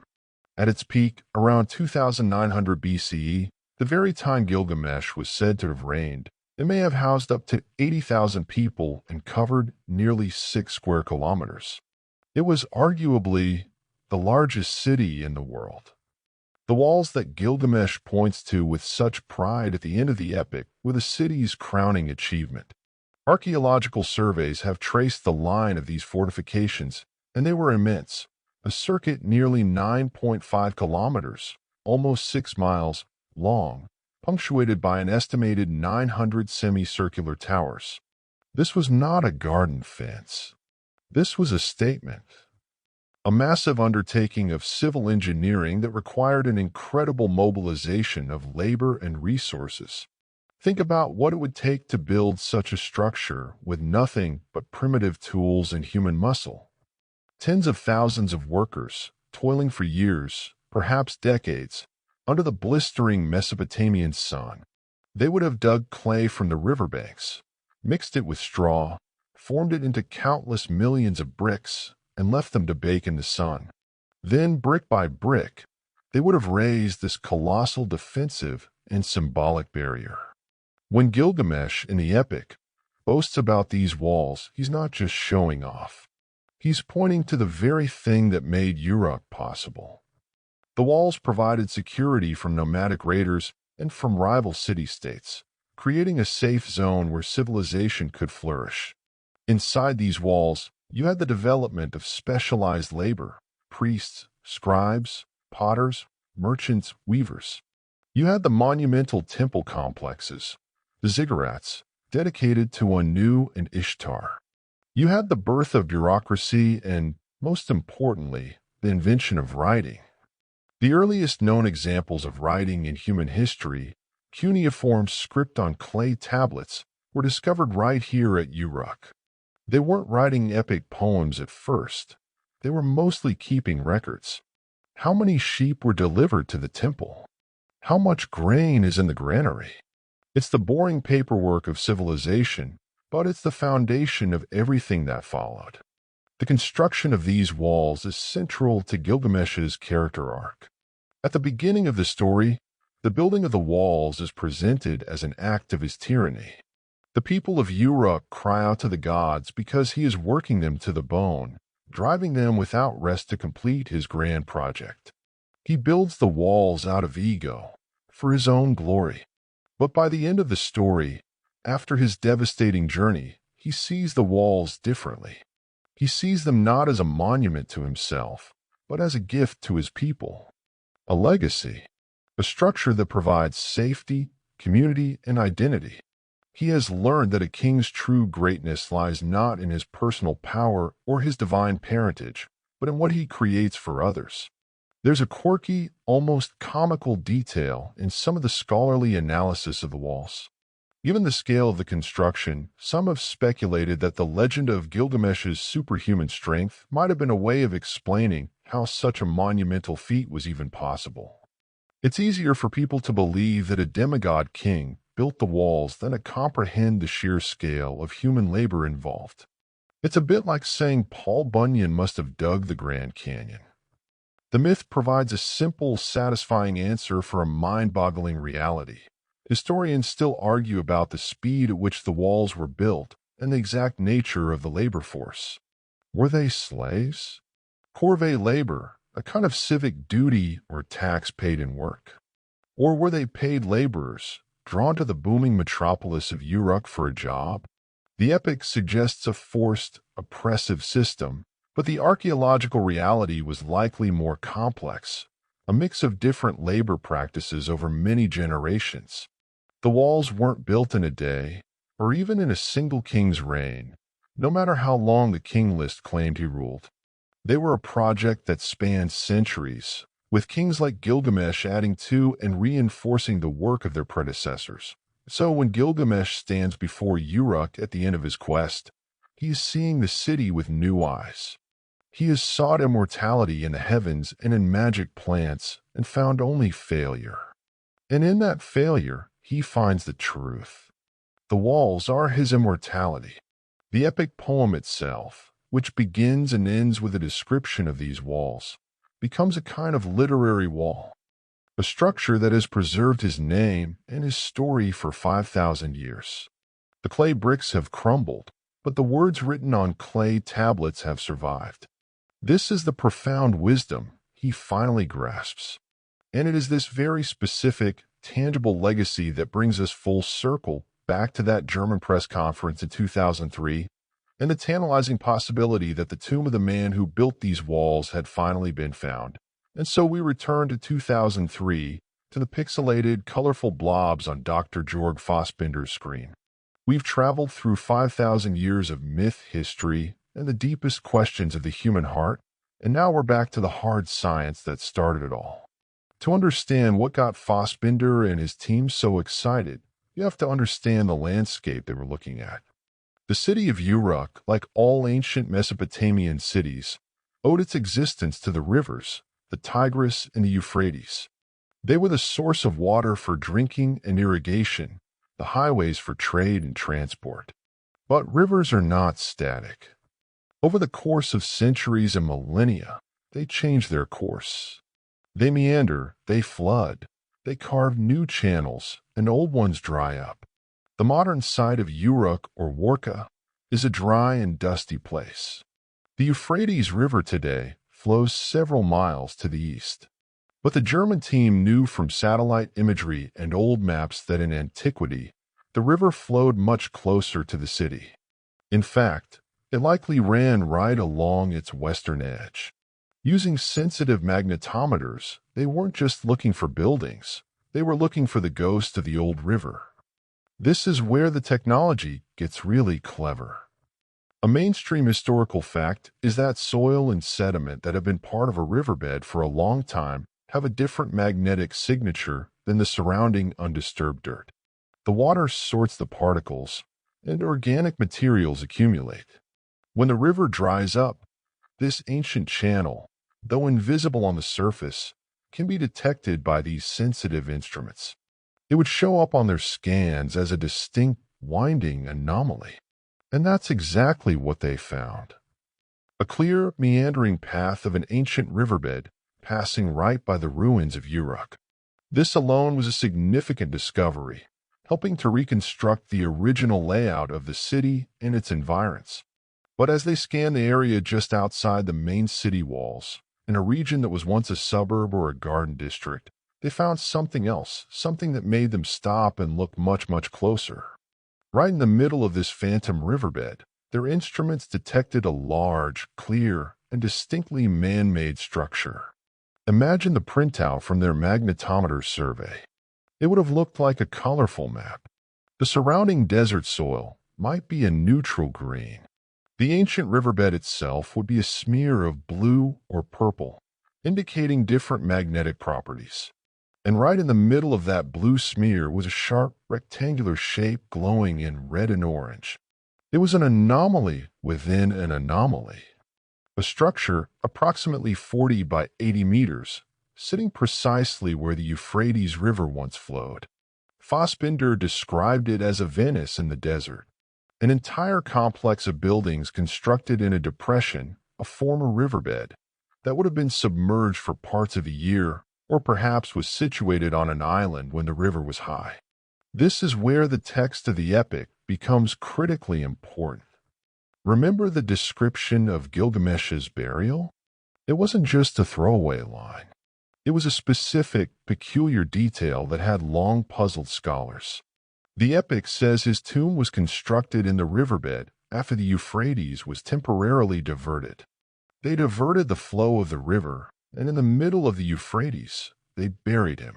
Then they let the river flow back over his grave, so that no one should ever know where it was. It was a secret burial, hidden by the very river that gave his city life. This method of burial is incredibly unusual and would have been a monumental feat of engineering, requiring the construction of temporary dams and a massive workforce, a final project on the scale of the walls themselves. Fassbinder's team looked at their magnetometer scans, and they looked at the ancient text, and the two seemed to match up with an eerie precision. The scans showed not just a single building, but what appeared to be a whole funerary complex. There was a central structure, which they hypothesized was the tomb or mausoleum itself. Around it, there were indications of other features, fainter lines and shapes that they interpreted as the remains of a funerary garden. Ancient texts often describe the tombs of great kings as being surrounded by gardens, a little slice of paradise to accompany them into the afterlife. So the scans were showing a large building, surrounded by a garden, located in the middle of a now dry riverbed, just outside the walls of Uruk. The correspondence to the 5,000-year-old poem was, as Fassbinder put it, 1-to-1. There is, of course, a healthy dose of scholarly debate around this interpretation. Skeptics would argue that magnetometer readings can be ambiguous. A rectangular anomaly could be a tomb, but it could also be a temple, an administrative building, or a large storehouse that just happened to be built on a low-lying piece of ground. Correlation is not causation. Just because it looks like the tomb described in the epic doesn't mean it is. It's a compelling hypothesis, but without digging, it remains just that, hypothesis. One quirky fringe theory that popped up online after the announcement was that the tomb wasn't just hidden, but was protected by some kind of ancient technology or curse, and that the magnetometer was picking up on the energy signature of this protection. It's fun to think about, a little bit of Indiana Jones mixed with real archaeology, but the scientific explanation is much more grounded in the physics of magnetism. The baked bricks of the building, the disturbed soil of the construction, the organic material of the garden, all of these would leave a faint magnetic ghost for the instruments to find. The team had found a structure that was, without a doubt, ancient and significant. And its location was so tantalizingly perfect, so precisely aligned with the legendary account, that they felt they had to announce it to the world. They believed they were on the verge of one of the greatest archaeological discoveries of all time. So let's step into the boots of Jorg Fassbinder and his team for a moment. You've spent weeks or months in the Iraqi desert, enduring the heat, the dust, and the logistical challenges of working in a remote and politically tense region. You are deploying some of the most advanced geophysical survey equipment available, patiently mapping the magnetic soul of this ancient city. Your work is meticulous, scientific, and often, let's be honest, tedious. You are staring at screens, analyzing data points, trying to make sense of subtle variations in the Earth's magnetic field. And then you see it. The anomaly. The clear, rectangular shape in the ghost riverbed.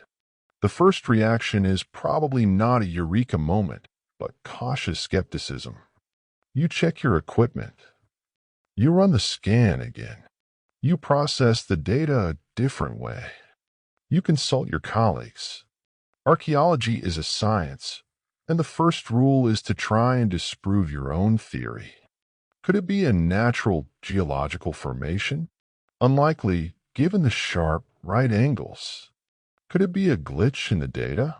Possible, but repeated scans show the same thing. The structure is there. It's real. Now the excitement begins to build. You overlay your magnetic map with historical maps, with satellite imagery, with everything you know about the topography and history of Uruk. You confirm the location is in the former bed of the Euphrates. This is the moment when a purely scientific endeavor starts to feel like a treasure hunt. You and your team gather around the printouts, the screen, and someone, it's impossible to know who, is the first to say it out loud. The epic. What does the epic say? Someone pulls out a translation of the Epic of Gilgamesh. They find the passage describing his funeral. It's a scene most scholars had treated as pure poetic fancy, a description of an impossible burial for a mythical king. A mainstream historical fact is that royal tombs in Mesopotamia were typically either beneath the palace or in dedicated necropolis areas, not usually in the middle of active rivers. The Gilgamesh description was seen as an outlier, a way to emphasize his unique, larger-than-life status. But now it doesn't seem so fanciful. It seems like a set of instructions. A map.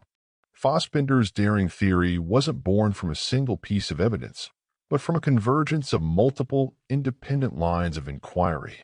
First, there was the literary evidence from the world's oldest story. The epic provided a testable hypothesis. The tomb is in the riverbed. Second, there was the technological evidence from the magnetometer.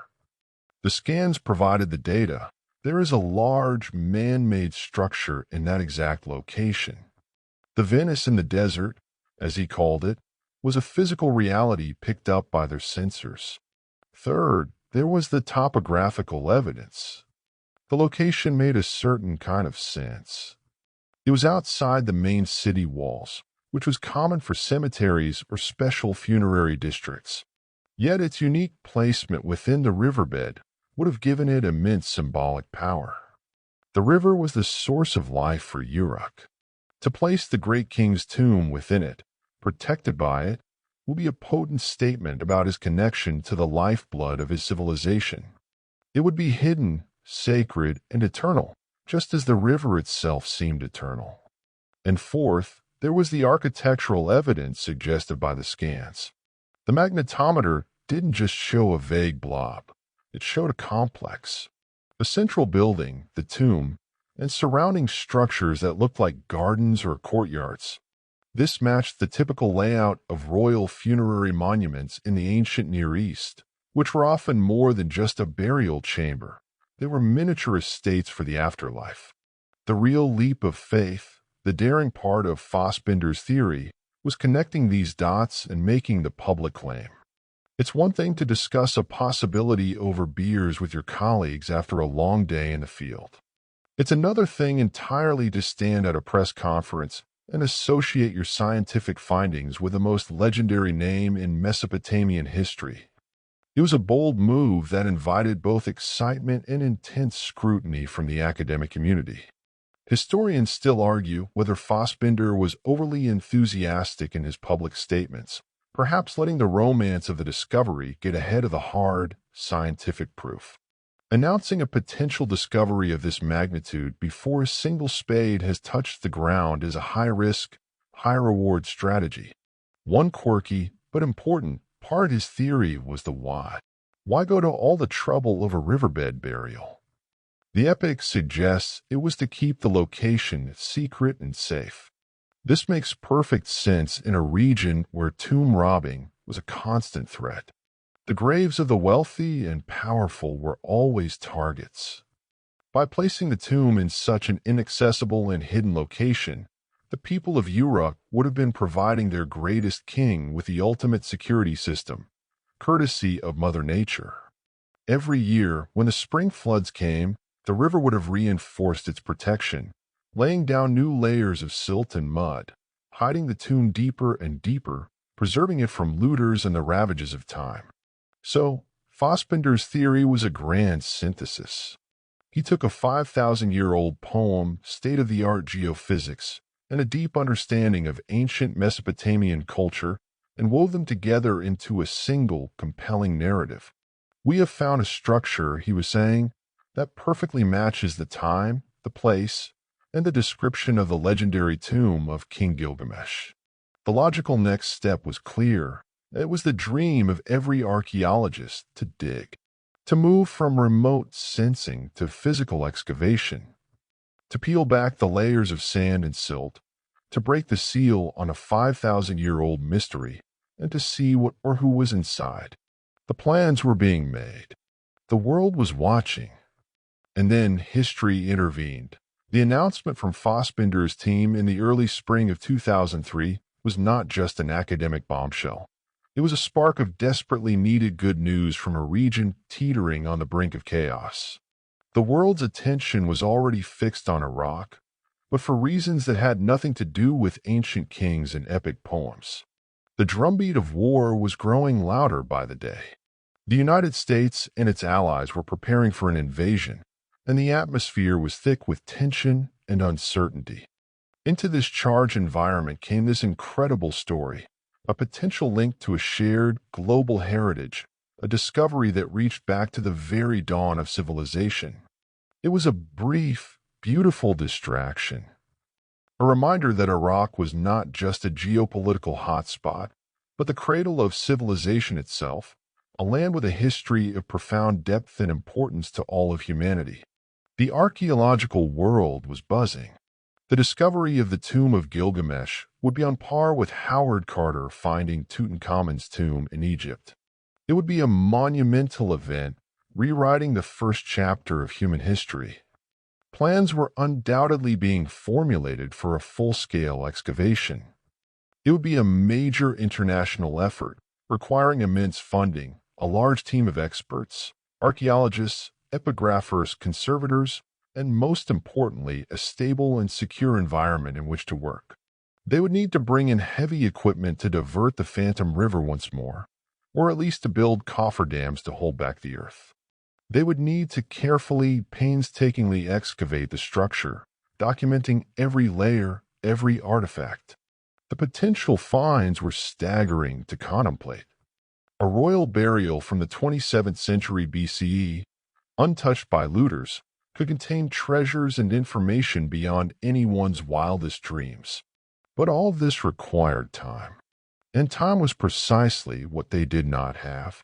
In March 2003, just weeks after the news of Fassbinder's discovery broke, the invasion of Iraq began.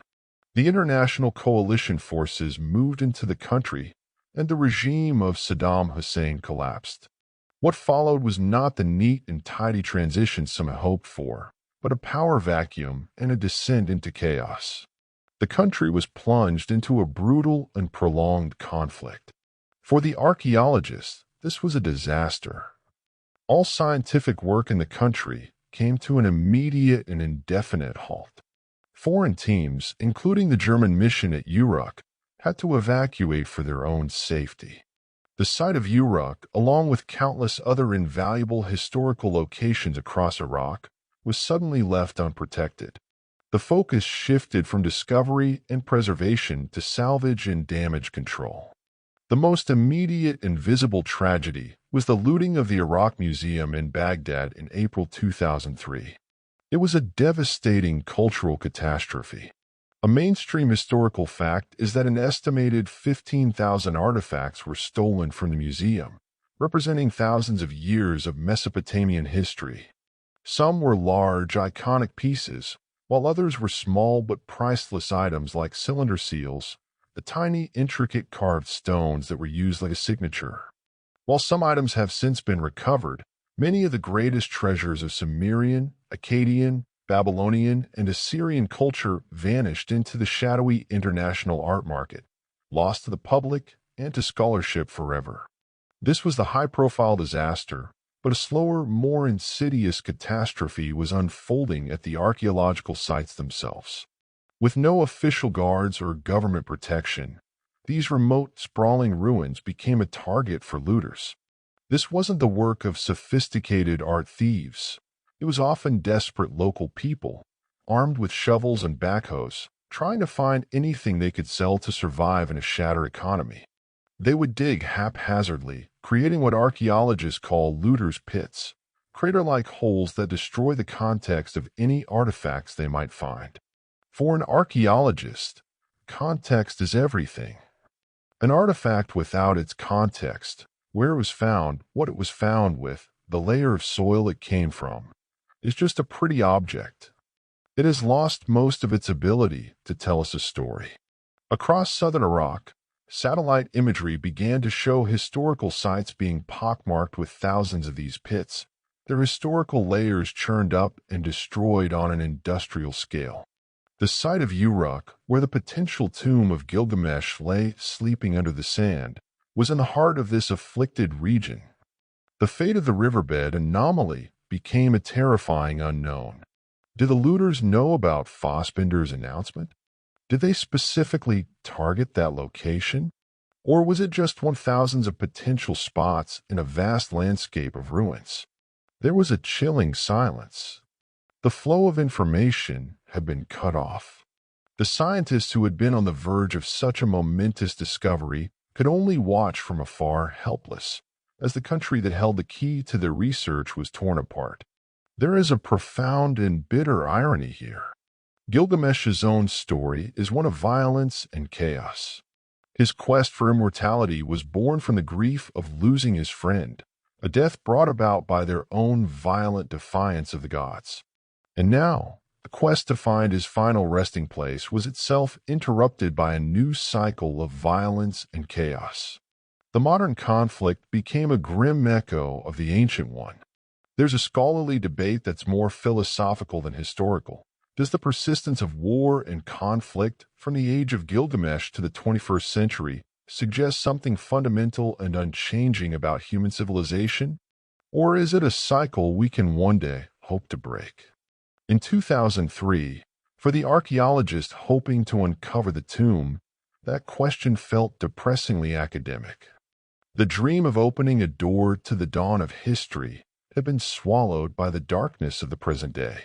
The discovery was lost, not under the sands of time, but in the fog of war, and in the years that followed the 2003 invasion, Iraq remained a deeply unstable and dangerous place. The window of opportunity that had briefly opened for the German archaeological team had slammed shut, and the security situation made any return to the site of Uruk impossible. The silence from the field was deafening. What was happening to the riverbed anomaly? Was it being systematically destroyed by looters, its secrets lost forever? Or was it so deeply buried, so well hidden by the ancient river, that it remained untouched, waiting? For years, no one knew for sure. The story of the discovery of Gilgamesh's tomb became a kind of modern myth, a tale of a lost discovery, a historical what-if of heartbreaking proportions. The news that did trickle out from Iraq's heritage sector was overwhelmingly bleak.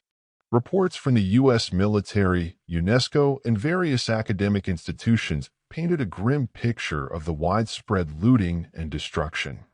Some sites were so badly damaged they looked like moonscapes, their surfaces completely overturned by illegal digging.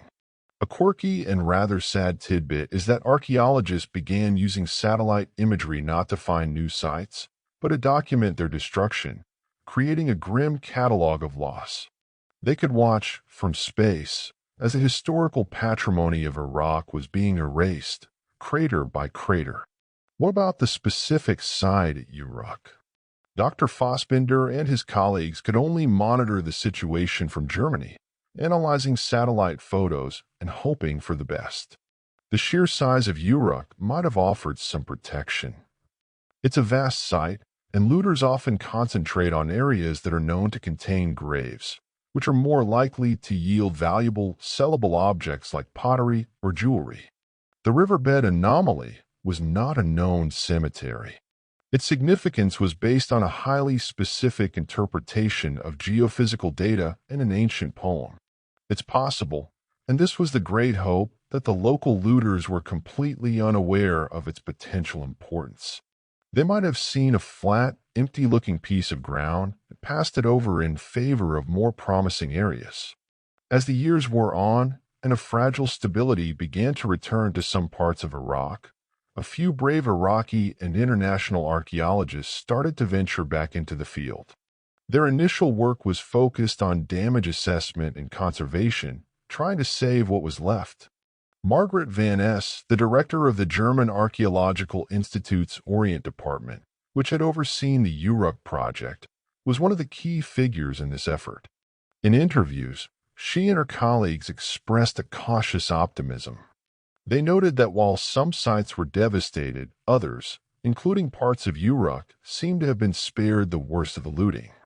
The very remoteness and scale that made these sites vulnerable also sometimes protected them. So, what is the status of the tomb today? Has anyone gone back to check on it? The answer is complex.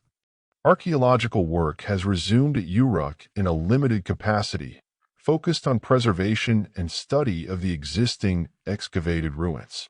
But a major new excavation, especially one as ambitious and costly as excavating a potential royal tomb from a riverbed, is another matter entirely. It would require a level of security, funding, and political stability that has been difficult to achieve and sustain. The Tomb of Gilgamesh has been put on the back burner, a project for a future, more peaceful time. The anomaly is still there, sleeping beneath the silt. The data from 2003 is still waiting.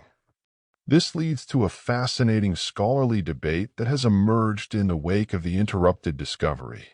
Has our obsession with finding the tomb missed the point of the story? Some scholars argue that the Real treasure is not a hypothetical burial chamber filled with gold, but the epic itself. The story of Gilgamesh has survived for 5 millennia, passed down on fragile clay tablets, copied by generations of scribes, lost for 2,000 years, and then rediscovered and deciphered in the 19th century. Its survival is a miracle of cultural transmission. Perhaps the search for a physical tomb is a distraction from the true location of Gilgamesh's immortality, which is in the story we are still telling tonight. A mainstream historical fact that underscores this point is the discovery of the tablets themselves. They weren't found in a single, pristine library. They were unearthed in fragments from the ruins of ancient cities all over Mesopotamia, from the library of Ashurbanipal in Nineveh to small scribal schools in Babylonia. Different versions of the story exist, some older, some newer, some with different details. The story was a living document, evolving over time. This sprawling, fragmented nature of the evidence is a testament to how deeply the story permeated Mesopotamian culture. It was their foundational text, their shared myth. So, we are left with a tantalizing mystery. The geophysical anomaly detected by Fassbinder's team is almost certainly a significant ancient structure. Its location in the former Euphrates riverbed is a stunning correlation with the epic's description of the king's burial. But the final proof, the definitive link, remains buried. The discovery has been lost, not in the sense of being destroyed, we hope, but in the sense of being suspended in time, trapped in a limbo created by modern conflict. The quest to find the historical Gilgamesh was halted by the timeless human realities of war and chaos, the very same forces that shaped his own epic tale. It's an ending so poetic and so frustrating that it could have been written by an ancient scribe. The story of the discovery of the tomb has become an epic in its own right, one with its own heroes, its own trials, and, for now, an unfinished final chapter. So where does this leave us at the end of our long journey through myth, history, and the dust of modern Iraq? We are left with a ghost, a king who may or may not have been a hero, a tomb that may or may not be a tomb, and a story that has, against all odds, achieved the very thing its protagonist so desperately sought. In the end, Gilgamesh did find the secret to eternal life, but it wasn't a magical plant guarded by a serpent. It was a story written on humble tablets of clay, a medium far more durable than stone or gold. Let's think about the journey we've taken. It began with a modern scientific announcement, a moment of hope and excitement based on magnetometer readings. That announcement threw us back 5,000 years to meet a tyrant king in the world's first metropolis. We witnessed his transformation through the power of friendship, a bond so profound that its loss shattered his world. We followed him on a grief-stricken, desperate quest to the ends of the earth, a journey that was both a physical odyssey and a deep dive into the human psyche. He wrestled with gods, monsters, and his own terrifying fear of oblivion. He met wise women and flood survivors. He passed through the darkness of the underworld and saw a garden made of jewels. He failed time and time again to achieve his goal. And in that failure, he found a deeper wisdom. He learned to see the value not in an endless, static existence, but in the finite, beautiful, and meaningful creations of mortal life. His story is a mirror. In his arrogance, we see our own moments of pride. In his friendship with Enkidu, we recognize the power of human connection. In his terror of death, we see the universal fear that whispers to all of us in the quiet hours of the night. And in his final quiet acceptance, we find a blueprint for a life well lived. To cherish what we have, to build things that will last, and to find meaning in our connections to the people and the communities we are a part of. This is the ultimate lesson of the epic. It is a profoundly humanistic text, one that finds divinity not in the heavens, but in the struggles and triumphs of our fleeting lives. The question of whether the anomaly in the Uruk riverbed is actually his tomb is, in some ways, secondary. The possibility is what captivates us. It forges a physical, tangible link between our world and his. It allows us to imagine that this figure, who seems so mythical, so much larger than life, was once a real person who walked this earth, who ruled a city, and who was laid to rest by the people who loved and revered him. Finding his tomb wouldn't just be an archaeological coup. It would be like finding a body for the ghost, grounding the myth in the soil from which it grew. It would collapse the 5,000 years that separate us and allow us to stand in the presence of the man who was at the very beginning of our shared human story. A mainstream historical fact is that the Epic of Gilgamesh, after being lost for nearly 2 millennia, was rediscovered in the mid-19th century among the ruins of the Assyrian king Ashurbanipal's library in Nineveh. When the scholar George Smith first deciphered the flood tablet in 1872 and read it aloud at a public meeting, the audience was stunned. Here was a story that predated the biblical account of Noah by 1,000 years, yet told a strikingly similar tale. It was a moment that fundamentally changed our understanding of the ancient world and the interconnectedness of human mythology. The unknown fate of the tomb site is a poignant modern chapter in this long story of loss and rediscovery. It reminds us that history is not a static, finished thing. It is fragile. It can be lost. Our connection to the past is something that must be actively protected and preserved. The looters' pits that scar the landscape of Uruk are wounds in our collective memory. There's a quirky, sad irony in the fact that the epic survived the collapse of empires, the burning of libraries, and the slow decay of millennia, only to have its potential final chapter threatened by modern black market economics and the chaos of war. But the king who never died lives on. He lives on every time a student reads the epic in a literature class. He lives on every time a scholar pores over a broken cuneiform tablet. He lives on in our bedtime stories, in the quiet moments when we ponder the big questions that he was the first to ask. What does it mean to be human? What is the value of a life? How do we face the fact that it will end? Gilgamesh didn't get the answers he wanted, but he got the answers he needed. He achieved his immortality not through magic, but through memory. The walls of Uruk may have crumbled to dust, but the story built from his life remains, as strong and as resonant as it was 5,000 years ago. The king is dead. Long live the king. The story of the tomb, for now, remains a cliffhanger, a tantalizing on a map, a whisper of what might be. Perhaps one day, a new generation of archaeologists will return in a time of peace. Perhaps they will finally sink their shovels into that dry riverbed and uncover the truth. Or perhaps the tomb will remain hidden forever, its secret kept safe by the river and the sand, leaving Gilgamesh to remain where he has always been most powerful, not in a tomb of stone, but in the eternal kingdom of the story. And so, as our own journey comes to a close for tonight, we leave him there, the wise king of Uruk, standing on the walls of his great city, looking out over the world he has built, at peace with his mortal life. His quest is over. His story is forever.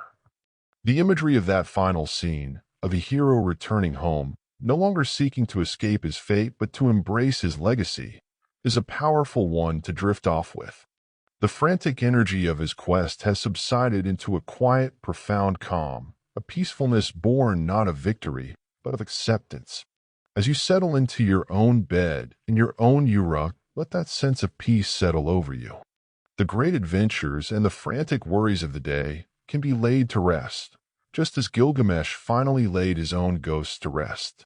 Let the silence that falls not be the empty silence of the underworld he so feared, but the restorative silence of a world and a mind at peace. The walls you have built in your own life, your accomplishments, your relationships, the love you have given and received, are the legacy that truly matters.